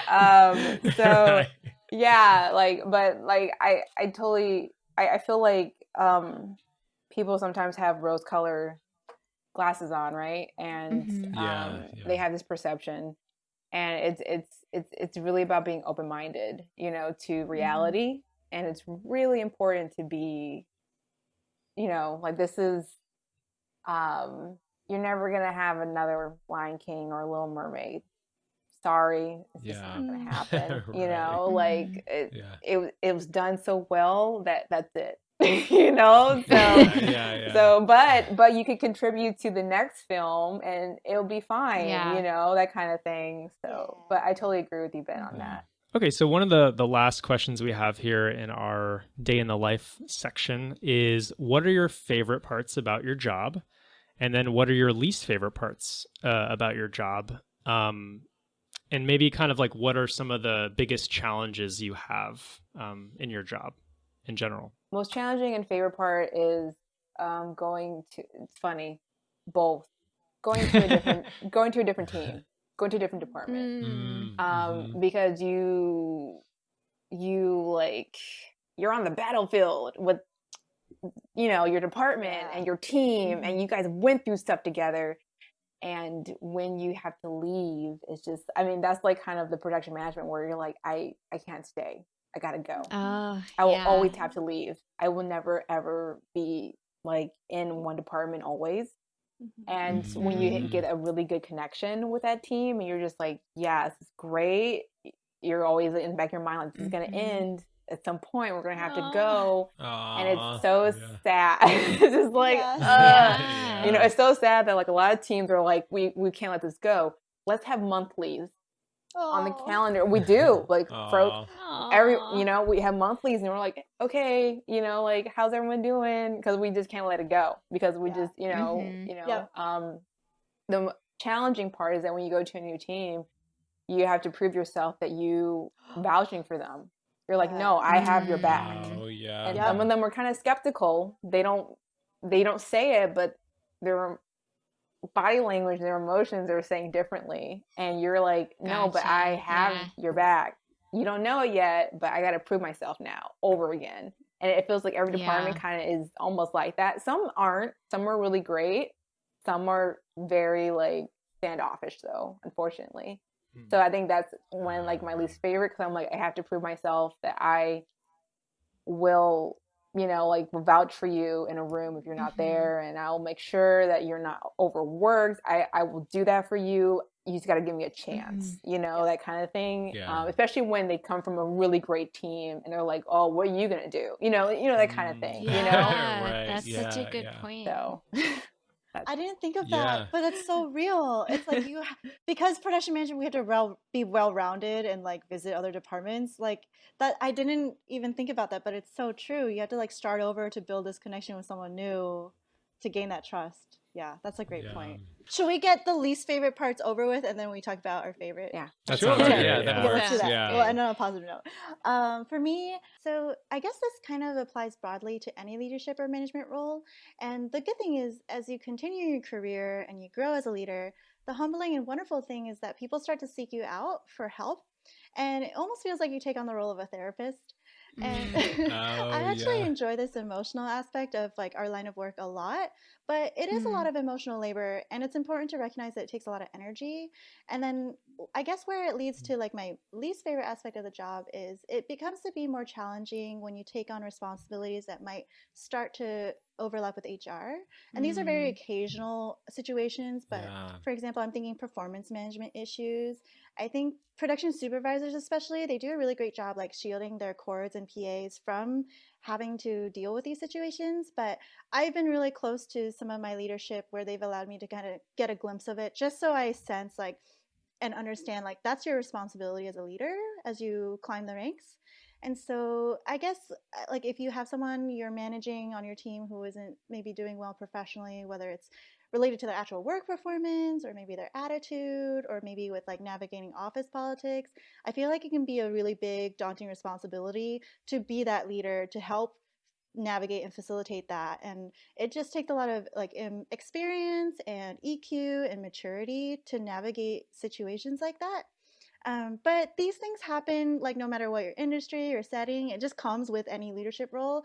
So I would say it's not like devastating or anything. And it's only if I had to pick like a least favorite aspect of the job, it would just be like navigating these more challenging office situations. But par That for the makes a lot of course. sense. Yeah. Now bring us back up. We want to end on a high note.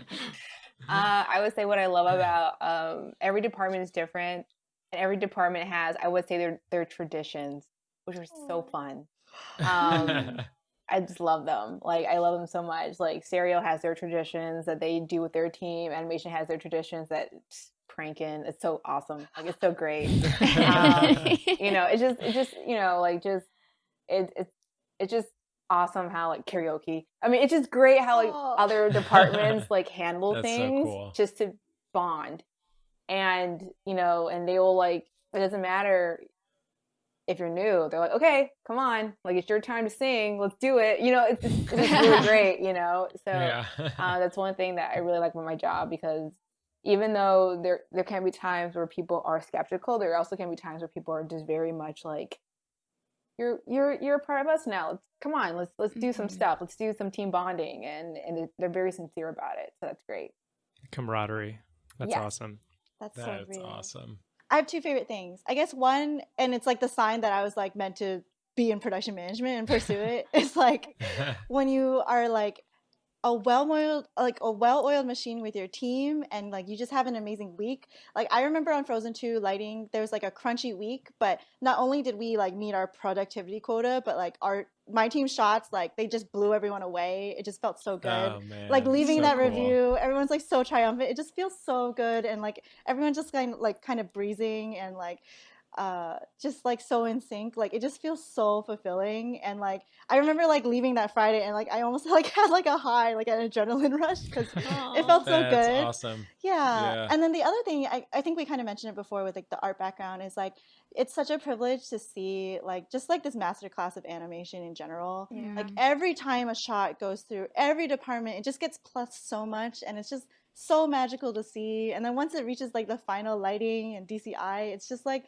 so cool to see like all this love and all the problem solving that went into like one shot. You like see that shot over and over again. You think of all the artists who like put in all the work and love into it, and it's just like super fulfilling and cool. Yeah, That is amazing. I was Love gonna that. piggyback Yeah. off of that Yeah. if I could, but what Demi touched base on, like, it is so fun. Even though it sucks to sometimes move departments, it's so awesome to move departments too, because like you have no idea the process of what they do to make this shot what it is, and once you do, you're just like, what? Like, you're amazed. Yeah. You're amazed. You're just like, like, when I was in stereo, I'm like, are you kidding me? You guys, how did you do this? You know, like, and I mean, same thing with lighting. You're just like making it so beautiful, and just like the final cut, like animation, like the reference you have to do. I mean, and then just layout. It's like you're basically like, for those that can't have the concept of layout, say that you're on a set, and you're in a room, and there's props, and there's a character, and there's like, you know, there's everything there. And layout is literally like the camera that puts all that together. Like, you're looking at the camera. That's what layout is. That's insane. Yeah. And they do that like from 2D storyboards to 3D. Yeah. That's crazy. Every step of the way, it's just plus. There's storytelling in every single department. Like layout, there's so much, like layout, previs. It's like the cinematography, the staging, the composition, translating from 2D boards to 3D. Like, it's just insane to see how everything stacks up and just like culminates in just like art.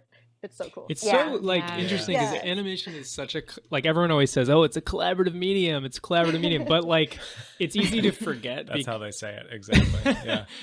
It's easy to forget though, because we're all in our bubble like of animation, and like we just work on our shot. But you guys have a kind of nice opportunity to see like, oh, this shot that Ben and Katie animated is going to now go into lighting, or now going to CFX and then go to lighting and do amazing stuff. So it's very cool. Yeah. So that fun. is so cool. Yeah. Yeah. Awesome. Oh my gosh, guys, that was That made me happy to be in animation. Yeah, that was very inspiring. We're just gushing. All right, so we are now transitioning to our listener questions. So thanks again to our listeners for sending us some questions over the gram. And we're going to the gram. Over on the So gram. It's just cool. some social Wow. media lingo for you guys. So our first question, which is maybe a slightly juicy question, is do you have good job security? And more specifically, can you kind of describe what happens at the end of the film and when a movie or show wraps?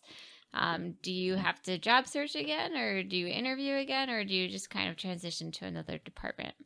Well, I would say at this studio, I transitioned into another department, and it's mostly, again, it's very much kind of like you don't do an interview or anything, but it feels like there's a lot of thought on where you're going. Like they just don't put you somewhere and then boom, take it. Yeah. It's a lot of consideration to make sure that you are still on the right team, and you're still successful, which is really nice. That's cool. So yeah, like we yeah, there's no interviews or anything like that. It's just transitioning to different places. And, sometimes it's not even film. Sometimes it's different stuff. Like I was in Creative Legacy for about, I think, a good 6 months. That's right. Which a lot of people don't know about, which is, it's so awesome. I mean, it's such a great, I had no idea what it was. And Tell us about Yeah, it. actually, and can you you guys don't know describe what it it for is our either. listeners? So I'll tell you, but it literally is, us teaming up with Imagineering and with cruise lines and with restaurants and with hotels, because all that stuff is our property, right? That they're using, and we are collaborating with them on all of that stuff. So and I had no idea we even had a section like that until when I was in it, and I was like, "This is so awesome!" What, So, so again, it's just all about the right fit. And sometimes you're in there because you're like, "Oh, let's put you in here." It's a different skill set because it's not about dailies or anything like that. It's more about like working internationally with people. That's still a part of the studio, but you're just working internationally now. It's all about etiquette now. It's a great skill to learn. And then you're like, oh, okay, well, you're good now. I mean, like now we can use you on this other feature. Now we can use you on this other movie. So, so I will say, it's just more about the right fit. Still about the right fit. Yeah, actually, can you guys talk about the relationship with the artist manager, and how that kind of can decide where you might go next and that sort of thing? Yeah, that's a good question. I guess for the listeners, like our artist manager, she almost for production management feels like our kind of like a guidance counselor. Yep. So yeah, like Alaia mentioned, Alaia's been in so many departments, and our artist manager is there along the way to look at staffing globally and then for our individual goals. So I think at Disney specifically, they want you to be well-rounded and experience a lot of different areas and departments. So that's been really cool. And I think that adds to the job security, where it's like there's always going to be a need at some team, some department somewhere. And then they try to consider like your fit within like the department and how you would fit in with the culture of the team, and then with like your career trajectory. Like, have you not done shot work before? Should we put you in shot work? Should we put you somewhere front end? So that's been pretty cool at Disney. They want you to grow. It's great. Yeah, they want it's you to awesome. grow. And I think that's really important for producers, because you want to be able to speak to like experiencing a wide array of the pipeline.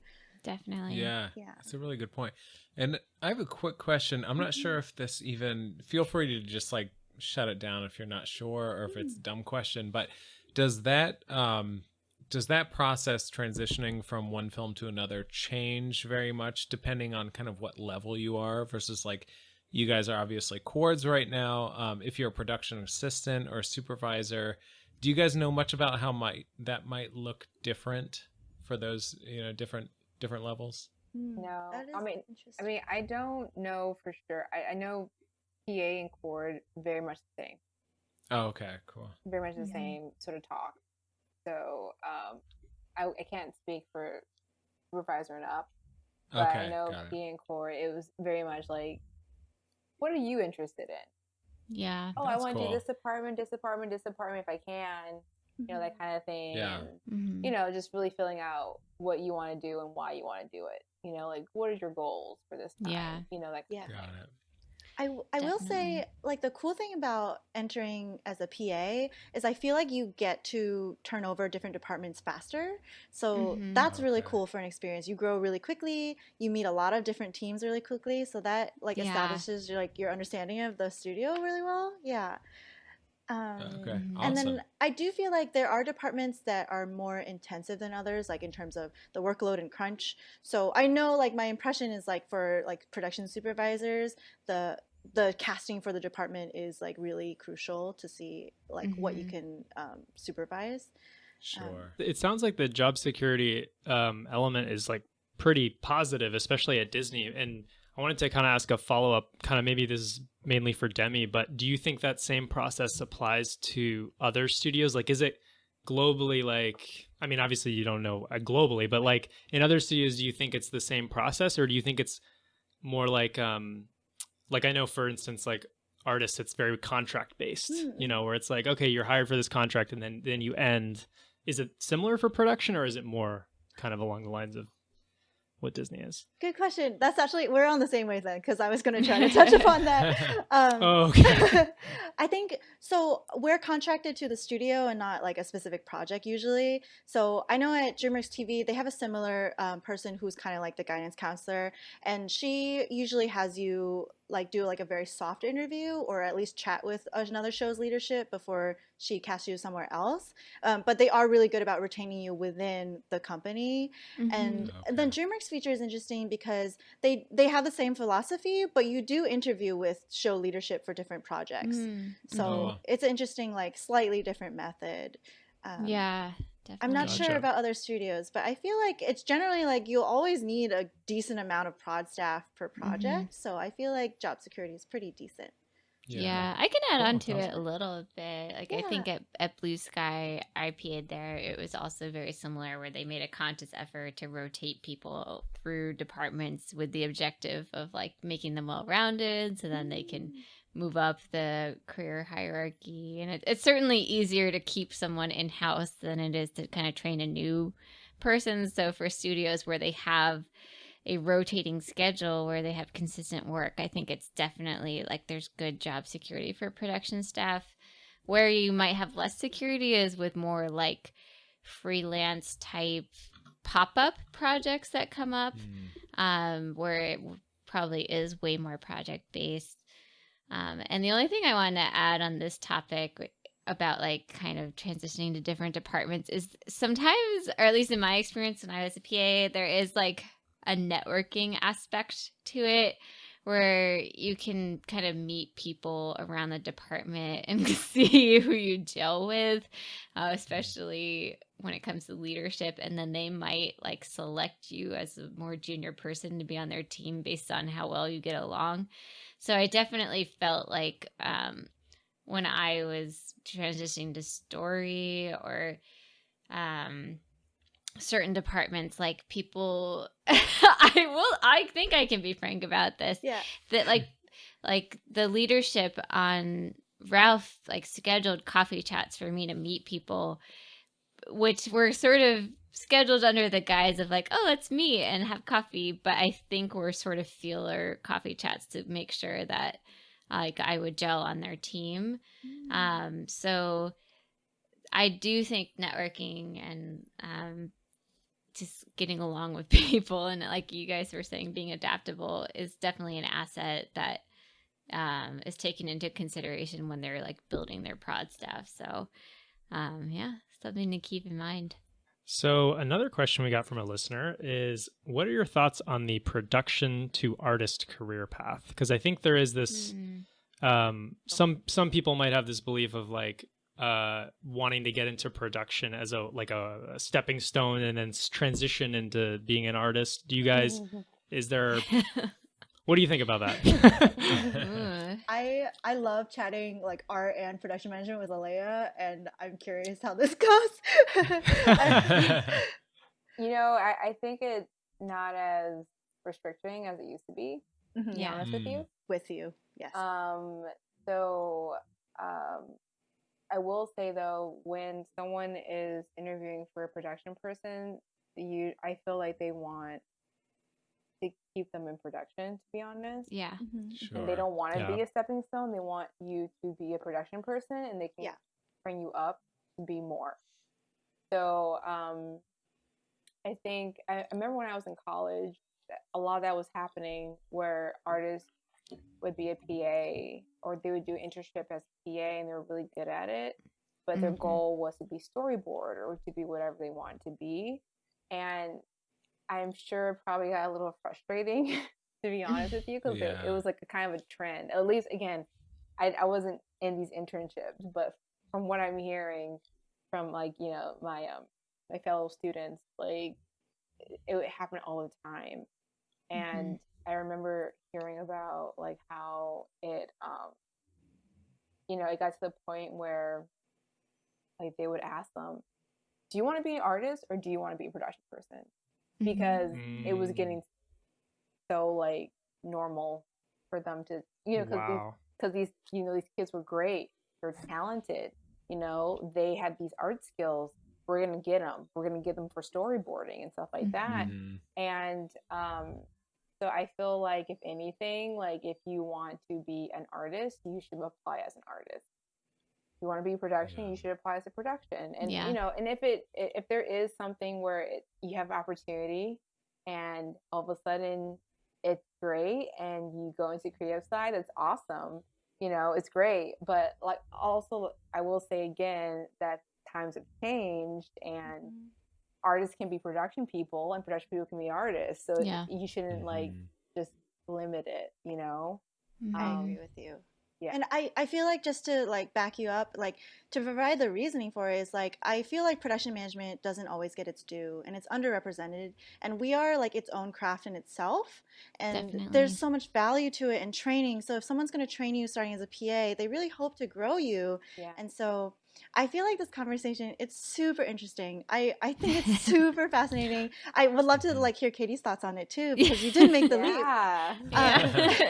It just feels like I think times have changed, and I love that we can have like conversations like this and be transparent. I do feel like it takes so much discretion, and it used to be like a very hush hush, like forbidden discourse topic. Yeah, absolutely. We're airing all that out in the podcast. Yeah, I can definitely talk about it. Like, I remember, like, I can say very honestly, I did not go into production management with the intention of jumping ship at all. I did no intention of using it as a stepping stone. I like genuinely wanted to be a producer, and sometimes I still think about producing.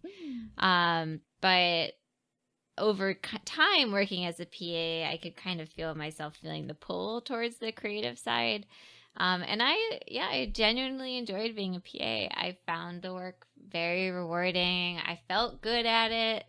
And there are still parts about it that I miss. I miss being a part of the big picture and really knowing what was going on with the film as a whole. I feel pretty isolated now, like working on my shot, where I'm like, I don't even know if this shot is going to stay in the movie.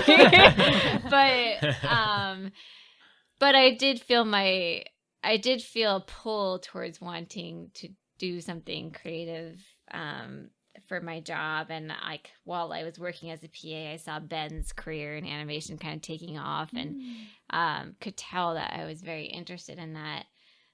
But yeah, navigating the switch was definitely tricky, where I heard that they were allowing internal applicants for the apprentice program, and I went to the info session, and I felt like I had to hide, like walking into the info session, and like I didn't want to like reply yes to the info session to show where I was going, because I kind of talked about my interests with others, and some people kind of warned me like, "Ooh, someone else tried to do that and it didn't go so well," and they were sort of like blackballed. But like we were saying, it's definitely a changing landscape. Like there's been some major shifts in leadership and shifts in attitude, where people are more supportive and open-minded about the switch. And And I certainly navigated it from a point of like, I'm very happy in production management. I'd be happy to stay here. And I'm curious about this other discipline, as opposed to I'm only using production management as a stepping stone and I secretly hate it. I like definitely tried to show full respect to the opportunities I have in production management and just a healthy curiosity about animation. Nice. Very well articulated. Yeah, that's the way I approached it. And luckily, the attitude at Disney was super supportive and encouraging, and they accepted me into the program. And it was just like this dream opportunity where they said, like, if it doesn't work out in animation and you hate it, or like you don't quite meet the standard or something, you can always go back to your PA job. So I knew I had job security, which was really just like the healthiest way to grow and try something new. And it worked out. So like bottom line, I would say like, this isn't really the path you want to take. My path, like it's not very direct and it's like pretty confusing, but it's an option if you, I would say it's always an option to try something and then try something else. Like you don't have to just choose one thing and stay in it forever. Mm-hmm. You can definitely explore and kind of meander through different opportunities. And I still feel very much like my production background helps my animation. And perhaps someday if I go into leadership roles, I think it will really come in handy in terms of like bidding a department or just being aware of feasibility and deadlines and that kind of thing. So I am very grateful for every opportunity I've had as diplomatically as I can talk about it. That's really great. That's awesome to hear. Honestly, I feel like you used the word navigating, and I feel like that's the perfect word for it. Yeah. It just takes discussion. And I feel like nowadays, especially, there's so many opportunities. It's like our career is really long. And so you might discover something about the process or yourself where you want to change and pivot. And I think it's becoming more forgiving to change, but it just takes that discussion. And definitely. I did want to throw out, like, I feel like TV especially, there's so many projects and there's so much turnover and movement that I've seen a lot of success where people enter as PAs, and if they work really hard and I think they perform well in their PA roles, their mentors like feel invested in their long-term goals. And I think Katie, you're an example. Like you did really well as a PA. People get invested in like, well, okay, well, what are your long-term goals? And like maybe we can help shape it. So I feel like it does happen. It just takes navigating. Yeah, definitely. Yeah, and the better relationships you have around the studio, the more people will support you if you're interested in exploring something else. And what's cool about, I'll just like toot Disney's horn a little bit, is like my path isn't totally unique. Like we know of several others who have made career switches. So we've talked about Ellen Ostergaard before, who went from Anim to Story, and I know another production coordinator who got to direct one of our short circuits. So it's not totally unheard of that people get to kind of stretch or experience stretch opportunities.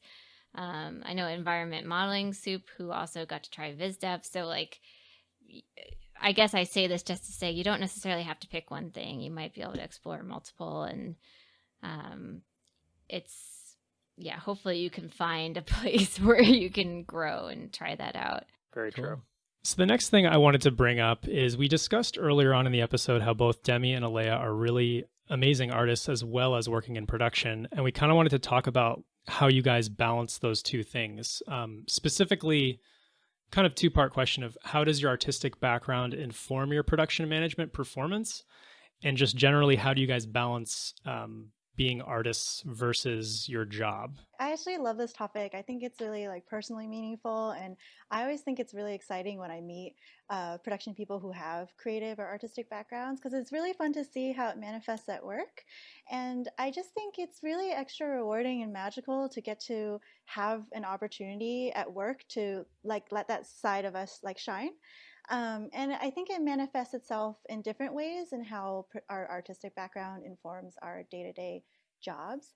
I know just even on Frozen 2 in lighting, it was really great because I started to get positive feedback from my production supervisor, who got feedback from artists who were saying, I've never worked with someone who gave me such great, like, comprehensive notes before. Or one artist actually Oh, wow. and one artist actually went out of their way to say, I can tell that Demi has an artistic background because of her notes. Like, they're so great. Wow. Yeah. And it's like, It's awesome. I like that, if I'm writing about how the scene's volumetric lighting or atmospheric perspective has tweaks, like, I got your back, And then I guess the best example to kind of paint a picture of more examples is I was production coordinator on VizDev for Trolls World Tour. And that was actually like probably one of the highlights of my career so far, was because I really did get to bring my artistic background to the forefront when I worked. I think it was because I gained a lot of trust from my production designer and art director, but because they were so busy, I wanted to help be productive. And so I would help like provide a first pass on photoshopping a marketing presentation of all our artwork for when we presented to like consumer products teams. Or I actually helped our physical artwork artist, Priscilla Wong. She would be really busy actually making the physical artwork, but she would need her stock resupplied. So she trusted me and sent me out to go shop for embroidery thread. And like she trusted that I knew what her color sense was. So I got to help pick her like embroidery colors out for her, which was really cool. And I also work really closely with our art director, Tim Lamb. And I have two examples that like stick out.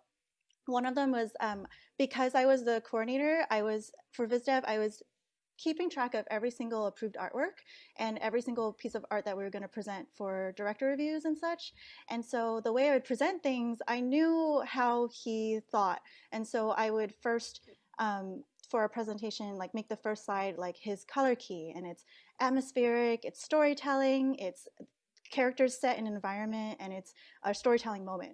So it kind of like sucks you in at first. And then I would introduce each character design individually to introduce us to the cast of characters. And then I would wrap up the presentation, and the last slide would be like his final lineup of all the characters that we just saw individually, but all placed in a lineup for scale and relationships with each other. And so when I would pitch this pass to him, like I think he could really appreciate that like I was thinking through how to present and like really showcase and demonstrate his designs. So that was just like one less thing on his plate to do, but I would like run it by him. And then my favorite story about like how it's helpful just to have that artistic background is we have to pick Pantone color swatches for marketing. So I would print out a color correct image of our character, and then I would do a first pass of picking out Pantone color swatches for like their shirt, their hair, their skin. And it was funny because I was going over one of the characters with him, and I had the Pantone book with me, and he was like, you know what, this swatch, I think this red needs to be a little bit more green. And I was like, okay, let's go to the red. So I was like flipping through the Pantone book to my bookmark pages of reds. And like, I think he like took himself out of the moment for a second to be like, I don't think if you weren't a painter, you wouldn't have understood what I said when I said make the red a little more green. But because I knew what he meant, like we were just on the same wavelength. And I think that's what's nice is like it's not really so much like showing that you have an artistic background. It's just being on the same wavelength as someone and being really in sync. Like that just really helps like the smoothness of a production. So I would have taken the paint bucket tool of like red or whatever and just like put it on, okay. Not knowing at all. Right, it's so fun. That's awesome. So it's really fun to just kind of bring yourself to the table like that. And then actually, I have a fun story when we talk about how it's surprising when someone has an artistic background but does like a production role. Our film and TV clearance specialist, Adria at DreamWorks, she actually used to be a digital ink and paint artist on like Spirit and Sinbad and Road to El Dorado. And now she's actually working in the legal department, and she reviews every single piece of artwork that gets approved by directors for legal clearances. And she said that her artistic background helps her when she reviews all this artwork to make sure that it's all legally clear. So nice. I thought that's also like, that's just like a really cool example. Like you just never know. There's so many animation jobs out there, and it always helps to be a visual person, you know? So cool. I love that. I'm glad. Thanks, awesome. Alaia. Yeah, no, I agree with you because I will say when it comes to just being an artist and the day-to-day sort of interactions with other artists at the studio, it really makes me think about how I'm going to present information to them, to be honest. because it's like in my head, I'm like, okay, so how would I want to be, especially if it's unfortunately have to be maybe bad news, like maybe your shot is on hold, or maybe, you know, whatever, you know, so, or you have to do a redo, your shots come back, it's the third time, you know, no, right? Like, it's so real, the struggle. So, so just, and I know, like, artists get so tired, because it's like, okay, like, I'm done with this. Like, it's over. Like, I can move on with my life and have something new, into something inspiring, and I don't want to do this anymore. So I really take into, like, okay, like, if it were me, like, how would I, you know, would want to be approached with this issue?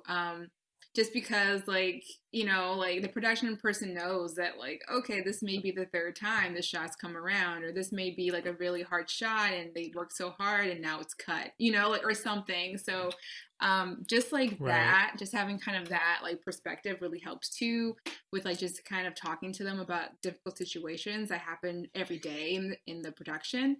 I will say, when I was on, like, I will agree with Demi, you don't have to tell people you're an artist. It just pretty much is a natural thing that comes up in the studio. Like, and I experienced it a lot when I was actually in Creative Legacy, because I was working upstairs a lot in visual development, and just with those artists, and with, you know, a lot of the veteran artists and stuff, and, like, they would say some sort of lingo, and I'd be like, oh yeah, and then I, you know, would just be like, yeah, and this, right? And they just would turn to me and be like, what? They're like, are you an artist? And I'm just like, oh yeah, I am. They're like, okay, because I know, like, you wouldn't know this word if you were not an artist. So it's really funny.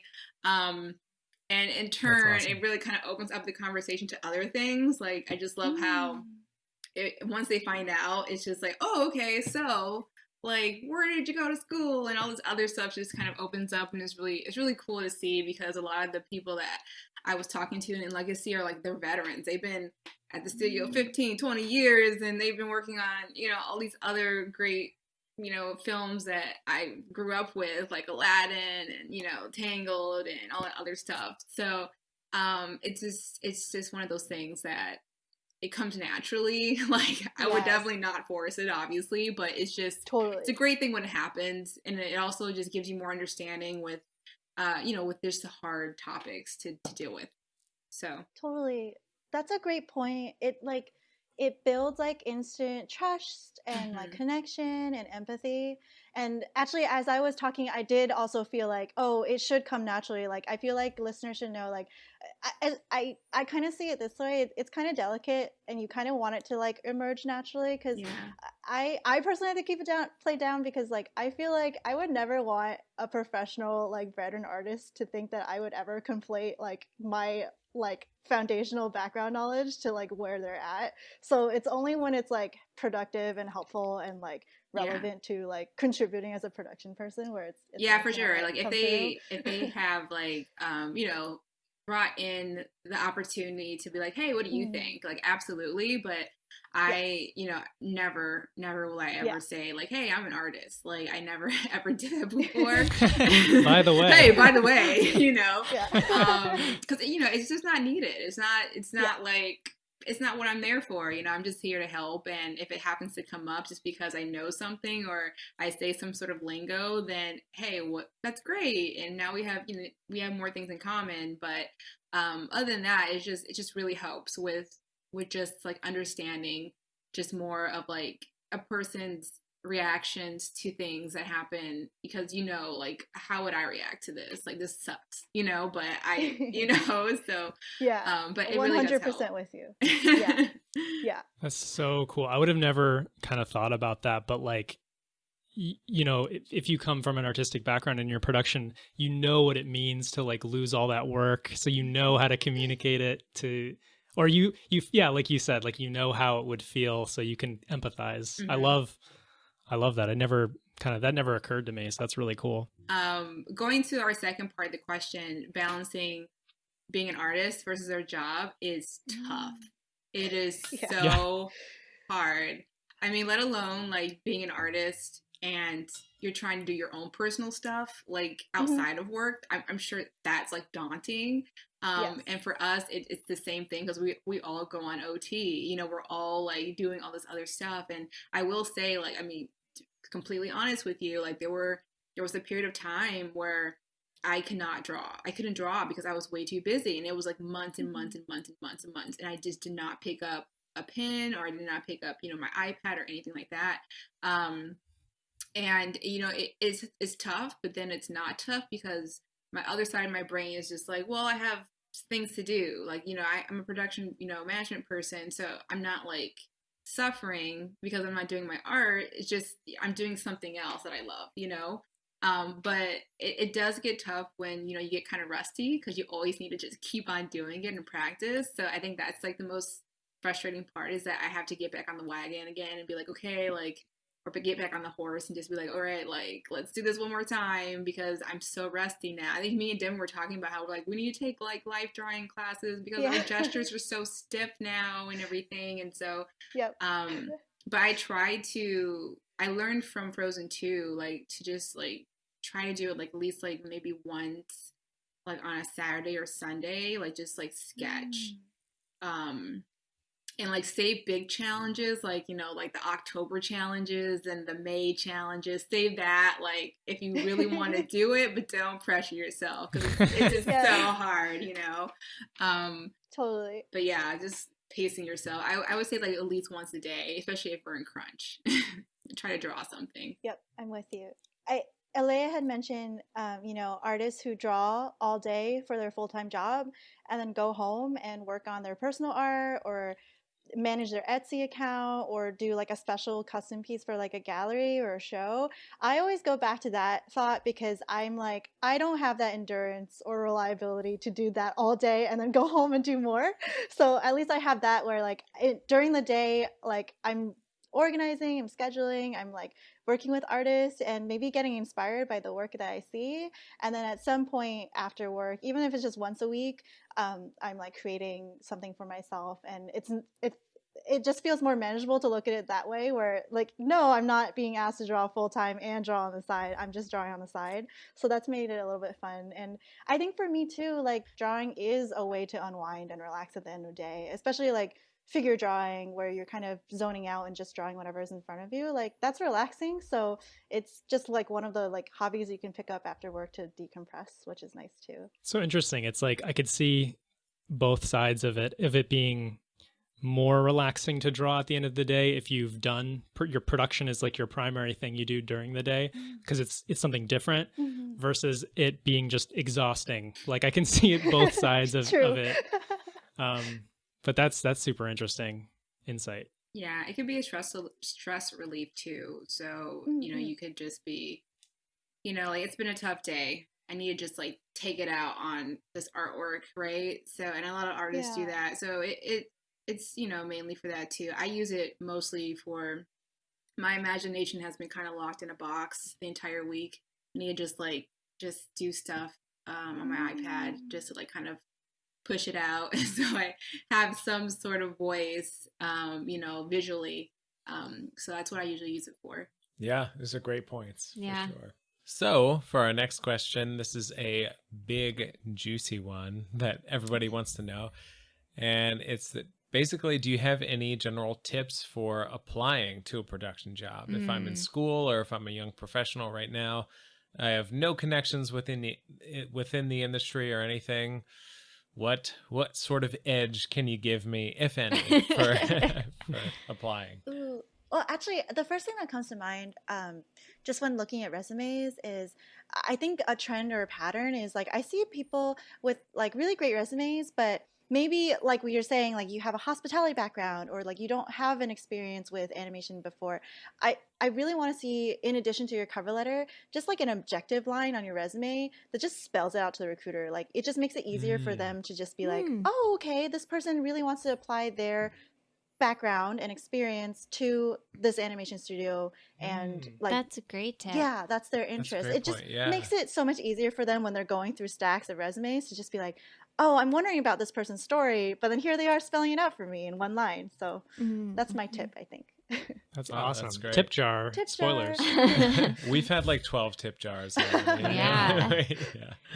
Well, I mean, piggybacking off of Demi, that was in my resume, an objective, and it was very short. Yeah. It was to the point. It was not a paragraph. Do not make it a paragraph. You know, so yes, objective. I will say it's tough during these times to get a little, a step ahead from the competition. Basically, what worked for me was networking, obviously, and going to conventions. And when I say going to conventions, I even went to WonderCon is where I officially met my recruiter. Oh, wow. Crazy because it's WonderCon. But Wow. I read the program. I was like, that person's on a panel. I'm just gonna buy a ticket and I'm gonna meet them.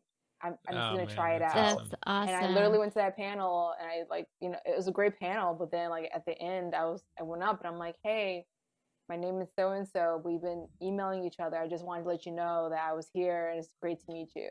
And all of a sudden, she was just like a month later, she's like, okay, interview time. Like, she knew I was serious.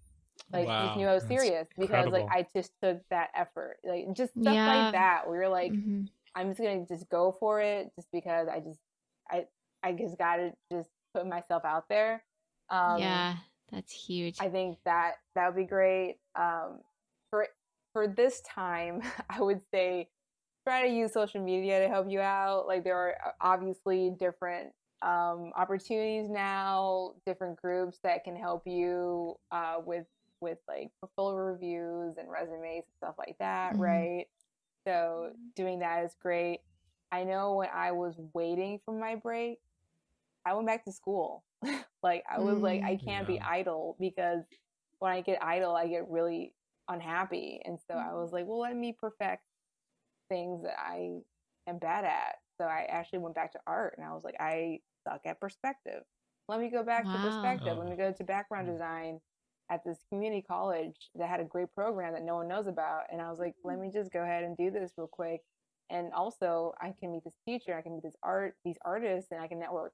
And I can be like, hey, like, if they ever get in, I was your classmate. It was just stuff like that. Yeah. That's awesome. That's great. So just anything to kind of keep your mind occupied, because it took me a long time. Like, I was at Disneyland for 10 years.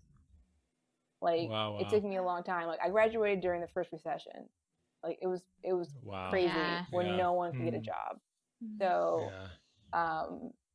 so if you really want it, you're just sort of like, okay, like, I'm gonna buckle down. Let's see what I can do to make this happen. Because I've seen a lot of people that gave up, and they're not happy.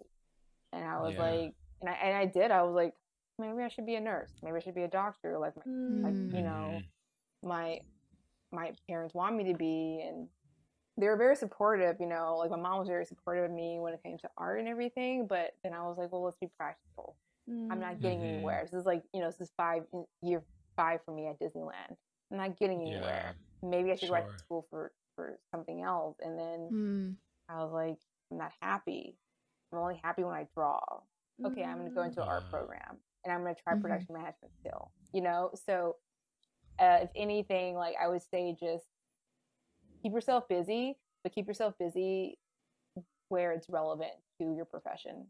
Yeah. That's amazing. Man. Yeah. That's honestly like a testament to like who you are too. Like, you're constantly working on yourself no matter what. Like, I think that's really amazing. There are so many things I want to like reiterate. In the interest of time, I'll like breeze through them super fast, but there are 3 big things you guys touched on that I love. One, what Alaia just said, where it was like, there's a difference between being busy and being productive sometimes. And, just because you're pulling all-nighters and keeping yourself busy doesn't mean you're necessarily doing the right thing. It has to be a very, what's the word I'm looking for? Deliberate, relevant, focused, calculated, and focused thing where it's like, okay, I am lacking in these skills, so I'm going to put my energy into that. And we've talked about it in the past with like, okay, if you're drawing the same thing all the time, you want to be in VizDev, and sure, you can be doing that until 4 a.m. every night, but like you're not necessarily growing as an artist in the same way for production or anything. You can definitely be busy, but in ways that will not really benefit you. So it's great to, just blindly working isn't necessarily making progress. So I love that you brought that up. The other thing was with Alaia following up and meeting with this recruiter and then you were able to say, hey, we've been talking for a while, I did this and this to show that I'm committed. And so often we talk about, and I know I was there too, where as a student, you want things to be immediate and be like, okay, I had an interview with this company, it has to turn into a job, or I emailed this person, it has to be a job. But the fact of the matter is that's very much the minority of the time that happens. What most often happens is you develop relationships with recruiters and artists, and then down the line opportunities come about, and you've consistently demonstrated that you're committed and that you're into this thing. So then, X amount of months or years from now, an opportunity comes up, and then it all works out. Yes. And lastly, the thing was what Demi and Alaia just said, talking about resumes and stuff. And I want to harp on this because in past episodes, we've talked about those not mattering as much. And let me say again, that's for like character animators, because that's your demo reel and stuff matters for that. But for production management, that is such an important thing. A lot of times that's like the only physical thing or only tangible thing the recruiter has on you. So the importance of that skyrockets. So I just wanted to give another nudge for like, that is so important for this particular part of the pipeline. And I'm so glad you guys brought that up. Let's also talk about interviewing, since we touched upon it a little bit. Do you guys have any tips for our listeners on like your experience with the interviews, what types of questions you got, maybe even like what should somebody wear to an interview with production management? Just anything you can kind of shed light on with the interview process. I'll go. I've done it a lot. So I would say I was very traditional, even though I feel like it's very casual now, even for women. I was very much like dressed the nines, very, very business casual. Like I just couldn't not be that way, because I just, even though it probably wasn't necessary, it just showed that I'm serious. I'm serious about this. Like I really, really am like looking at this as like, this is a professional thing. And my interviews are super casual. So I always enjoyed them. They're great, but I just couldn't bring myself to wear jeans. Like I could not do that. I could wear like, obviously like, black dress pants or something, but other than I could not do that or wear plaid or, plaid shirt. No, like never, Right. I just couldn't do it. When it came to the interview questions, I was in a different situation because I it got to the point where I interviewed a lot and I would meet the same people. So, so what I did, and which was great about me working at Disneyland, was that, and I would suggest anyone do this. You should just do this in general. You need to make sure that when you like think of your examples of like being a people person, your examples of being like a problem solver, it's basically it is pertaining to like that moment, and it's not like a year ago. It should have happened like a month, or like not even a month, maybe 2 weeks ago. This is what happened to me this week. That's like great. so again, because I'm at Disneyland, there's so much happening. I have great examples. I have awesome examples. So everything is fresh, and I can clearly, and I didn't make it up. I can clearly say like, no, this is what happened. This is the problem. This is how I solved it, and this is what I did. Like, and that like I think kind of set me apart. I wasn't like going back to like, this is what happened that one time or whatever. It was like, no, like back when I was 10. Yeah, or something. Back when I was 10. So it was just So I basically made sure that I decided to like, I'm like, no, I'm gonna make sure they know that I am still like doing like exactly what I'm supposed to do, and it pertains to production management, and everything is good, that kind of thing. So I did that. I also had fun questions. I had like, because you always have questions after. Yes. Like, do you have any questions? You can always have. I would always like ask a serious question, but then I'd be like, oh, let me ask a really fun, crazy question just to like throw them off to see like because at least like and that's how they remember me too. It's like no one asked me that before, let me think, that kind of thing. Yes. So that was kind of my thing too. It's a great thing. So this is amazing advice. Like people are gonna ace their interviews. Yeah.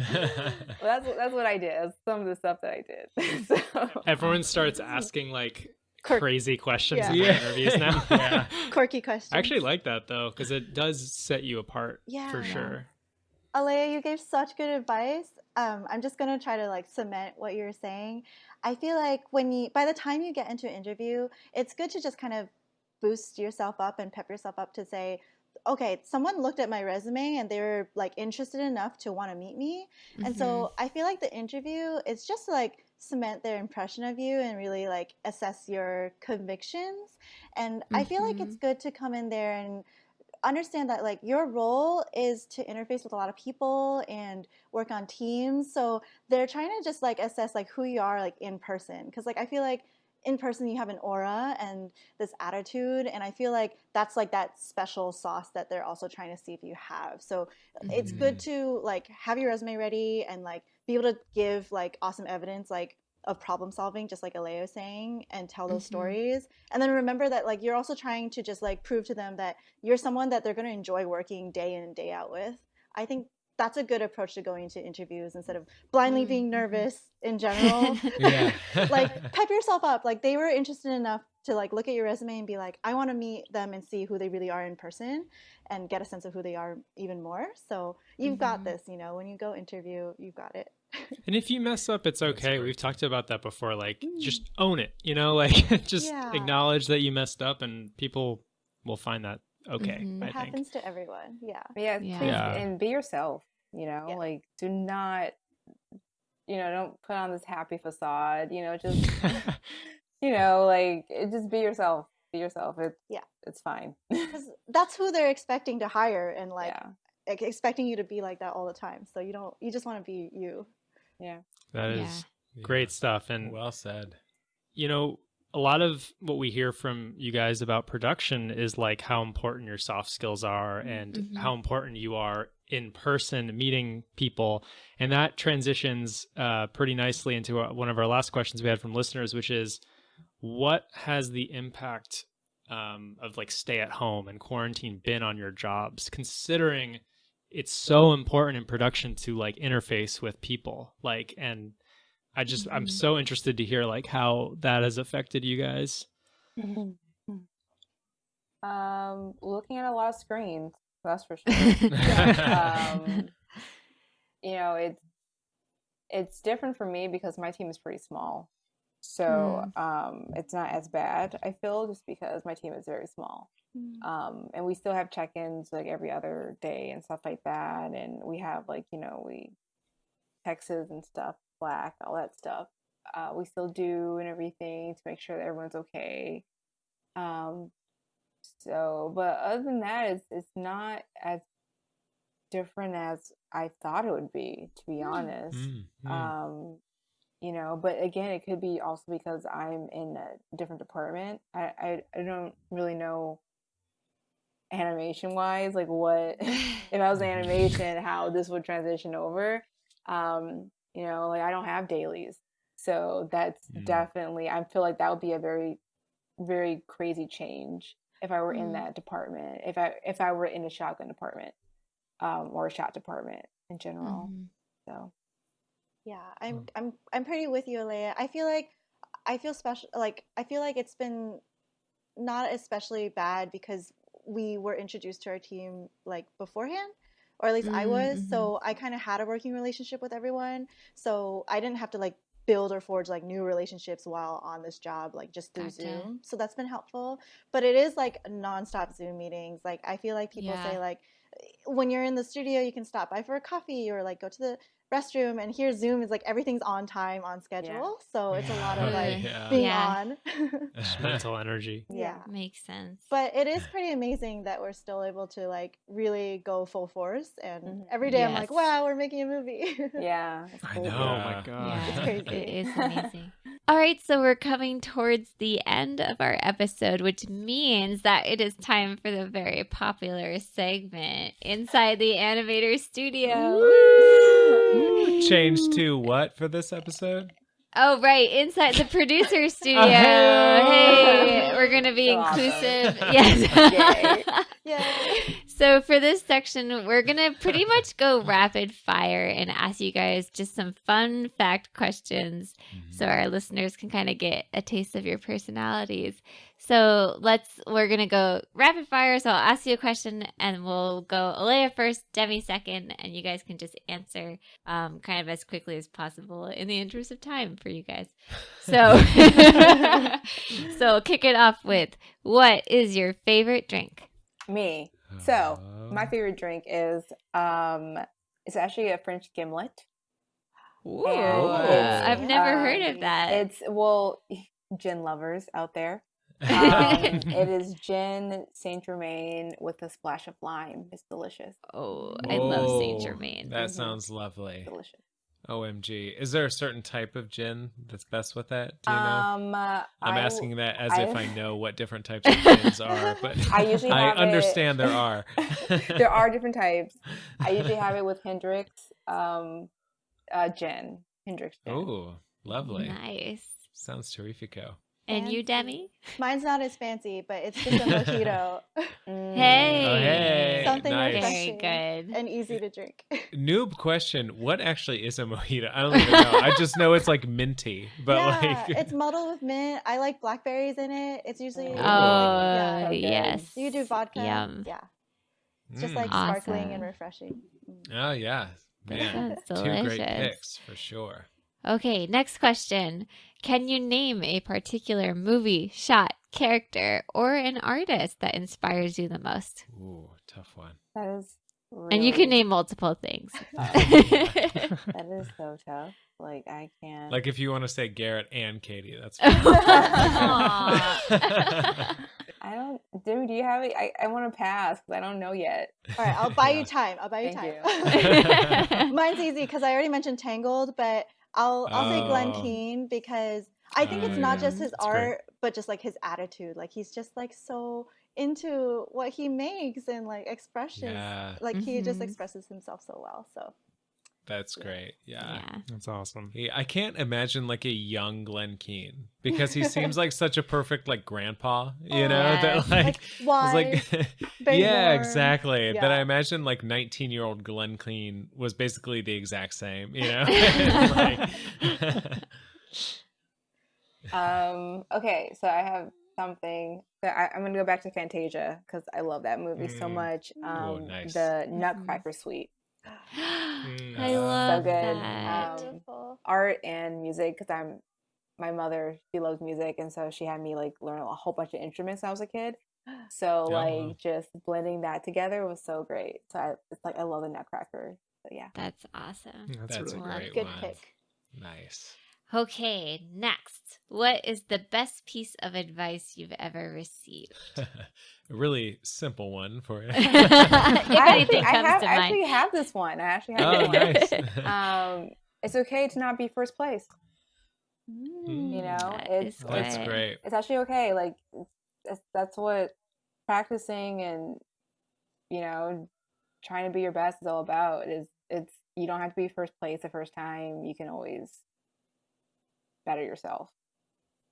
That's That's- awesome. I like Gosh, that. yes, That helps with that's like fantastic. that helps with what we were talking about with like being too hard on yourself. It's like Mhm. Mhm. you don't have to be number one. Yeah. Yeah, Yeah. I always say I would pick most improved player over most valuable player any day of the week. So Mm. Yeah, Yeah. that's that great totally for applies. sure. Demi? For me, my very first job, I was really close to my art director. He used to be in between artists at Disney, and we had a lot of conversations, and he always mentored me, but one of the biggest takeaways he gave me was, you never know where you're going to end up in 10 years. So you might as well just keep working at whatever you want to work at. And I take that with me like all the time, is like, no matter what, is whatever you put towards your efforts, like you never know where it's going to go in 10 years. So you might as well just enjoy it and see where it leads you. That's awesome. Yeah. Man. That's great. Those are great ones. Yeah. Thank you guys so much. Last question, which is probably the most frequent question that anybody ever receives who's in the industry. Is there anything you wish you knew as a student or a young professional that you now know? Another way to phrase this is there anything you would tell your younger self? Yeah, that's a good point too. There's a lot of overlap with like the advice one too. Yeah, so that's true. don't feel pressured. But yeah. I would probably say to my younger self, just because it's an exclusive private college does not mean that it's the right one for you. Public colleges are fine too, and they have, again, like the community college I went to, Fullerton College, it has a really good program, art program, that I learned background. Like, you know, like people don't think of community colleges as the top, you know, like, oh, they don't, you know, it's just like the in between. It's like, no, like they have value too, you know, and just because it's a private college and it costs a lot of money does not mean that it's the best choice. So just do your research, keep that in mind. That's revisit probably what I would say to myself. Episode 11. I could not agree with our last more. episode. That's, right? Oh my gosh. Sure. That's great. That's one of the most practical answers we've ever received to that question. And yeah, definitely take that one to heart, listeners. All right. Now, Demi. How do I follow that up? I guess if I would tell myself something, it would just be to slow down and enjoy the present. I feel like, again, it's like we're always so hard on ourselves. And I feel like until I got to Disney, I was always pushing myself and looking towards the next thing. And even if I had something that like my previous self had wanted for so long, I was always looking towards the next thing and not able to fully like just embrace the moment. And I feel like I wish I could tell her, like, you'll get to where you're going just on time and it's going to be just fine. So just enjoy the ride. And when I look back, like I have so many great memories, but in those moments, I wish I wasn't so like hard on myself or like pushing myself to the next thing, because it's going to happen, you know. I love that. Awesome. I think that can't be overstated, you know. Yeah, we just put too go much easy on yourself. Yeah. Yeah. Exactly. Yeah. I feel like so often we talk about it as it's like one or the other. You're either totally stagnant and happy where you are, or you're trying to get to the next level. But like there's a whole huge middle ground where you can be very happy where you are while also striving, you know, to get to whatever your next goal is. And that's a tough one. But that's great. I think the people who tell themselves the most that they're hard on themselves, like they're going to naturally be pretty like hard on themselves anyways, like with like high expectations and standards. So it's just like taking it down a notch is not going to, it's not going to harm you or set you back. Right. Tip jar. That's God, the sound engineering on this podcast is just amazing. It's so good. So this one, I almost feel silly asking this question because we've had like a million great tips. Candidates. But do you guys have any additional random tips you would like to offer to our listeners? Yes, it can be anything. Yeah. I kind of want to go back to the resume and cover letter portion, just great. in tip form, because we were talking about like your resume and cover letter are the only things that people are going to get an impression from you. So really use that opportunity to let your voice shine and show in written communicated form like what you bring to the table as a unique individual. That is great. We actually, Alaia, I'm so sorry. I'm just going to jabber for a while now before that it's actually a question we kind of glossed over. But I think it's great. It came up organically now because I wanted to hit it again, which is how okay is it to have your personality shine through, like during the cover letter, resume, interview process for something like production management, where you are working at a very kind of loosey-goosey, artsy company, but you guys are kind of more on the I would Administrative, argue to say administrative yeah. button down side of things. So I would love to hear your guys' opinions on that before we get to Alaia's Yeah, like can gem a of point. resume have some element of design? Yes. Yeah. Or like, Yeah, please, yeah. actually. Please. Yeah. Oh wow, nice. A Yeah, little that's good to bit know. tastefully, Yeah. but yes, Yeah. please. I like the unanimous yes. Yeah, that's awesome. I If didn't it know helps, any of this. if it helps, like imagine like all the applicants for a PA position because it's entry level. You're gonna have a stack of them, and a lot of them are just gonna be black and white, plain text, Arial, Times New Roman. If you just have like your header, like your name, in like a tasteful, unique font, maybe a different color, it's just gonna stand out and make you memorable, I think. So That's what great. font should they use? Helvetica? That is great. And I'll just add mine was black and white and Times New Roman, and I guess it worked out, but maybe err on the side of a little bit more exciting than that. Yeah. I That know- being said, I mean, it's important to say Katie had kind of a weird trump card, like having like SCAD and Harvard on there was a big thing. Oh, And wow. like, you know, and I say that not to brag about Katie, but to say that Maybe a that very overcame practical. Times New Roman. But yeah, exactly. And like more of a practical side that, you know, 99.9% of the people applying to these positions will not have that exact resume or background. So it's important to know. Yeah, that's a super valuable tip that's not only is that okay, but it might be welcomed and looked for even. Yeah. So. Yeah. Yeah. To be fair, mine was all in Times New Roman too. Yeah. The header was like a unique font that I picked. It was called like, I think it's online for free, called Lemon Chicken, but it's like slightly cursive. Oh, But Oh, still cool. readable. Nice. Yeah. And it's just readable, but it says Demi Chen. And then like headers would be like a matching color. So it'd just be like a Oh, subtle cool. touch just to stand out a little bit. yeah, definitely. That sounds super safe. We should and- provide a yeah. link to your Oh, resume. no. in the show Yeah, notes, if maybe? you guys are open, You're we would here. yeah. So much pressure. I will say too, like our job is a lot of written and verbal communication. So Yeah. like your descriptions for your job, they don't need to be cut and dry. Like make your voice shine. Just like really tell a story in your resume of like all those like ways you contributed especially. And not just that you organized server folders, but that you significantly enhanced how they were, you know, run. So Nice. things like That's that. awesome. Make it vivid, I guess. Yeah. That's great. I will say also, because you mentioned the written and oral, but also written, definitely.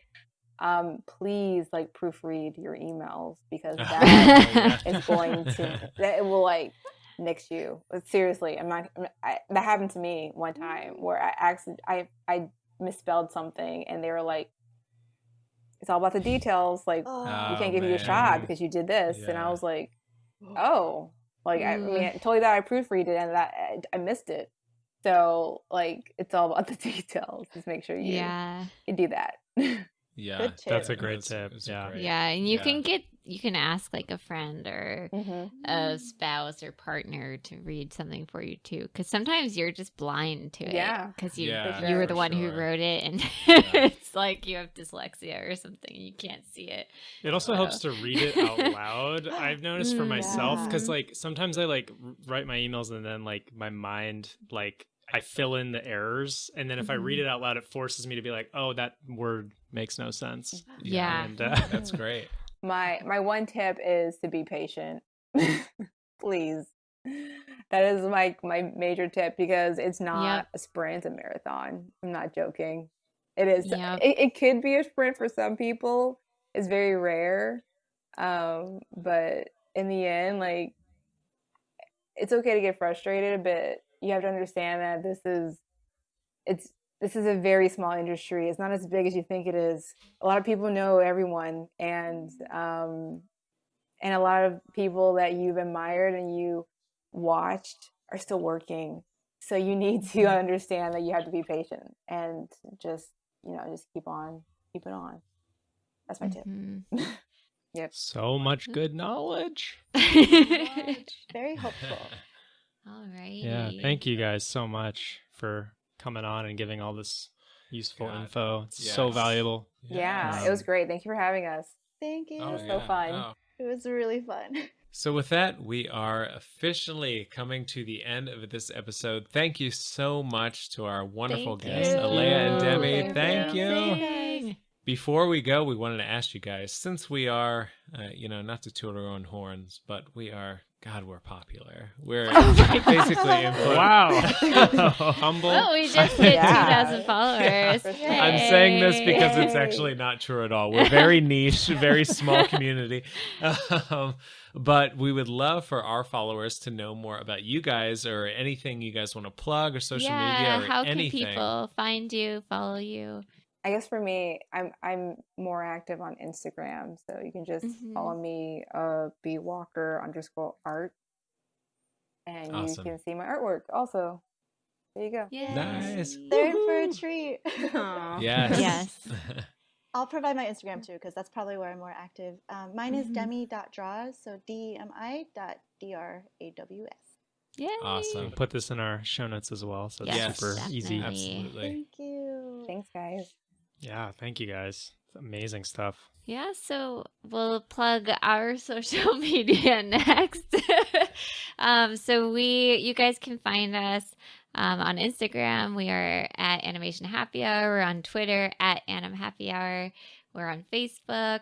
We have a website, animationhappyhour.com. You can absolutely email us any questions or comments you have, animationhappyhour@gmail.com.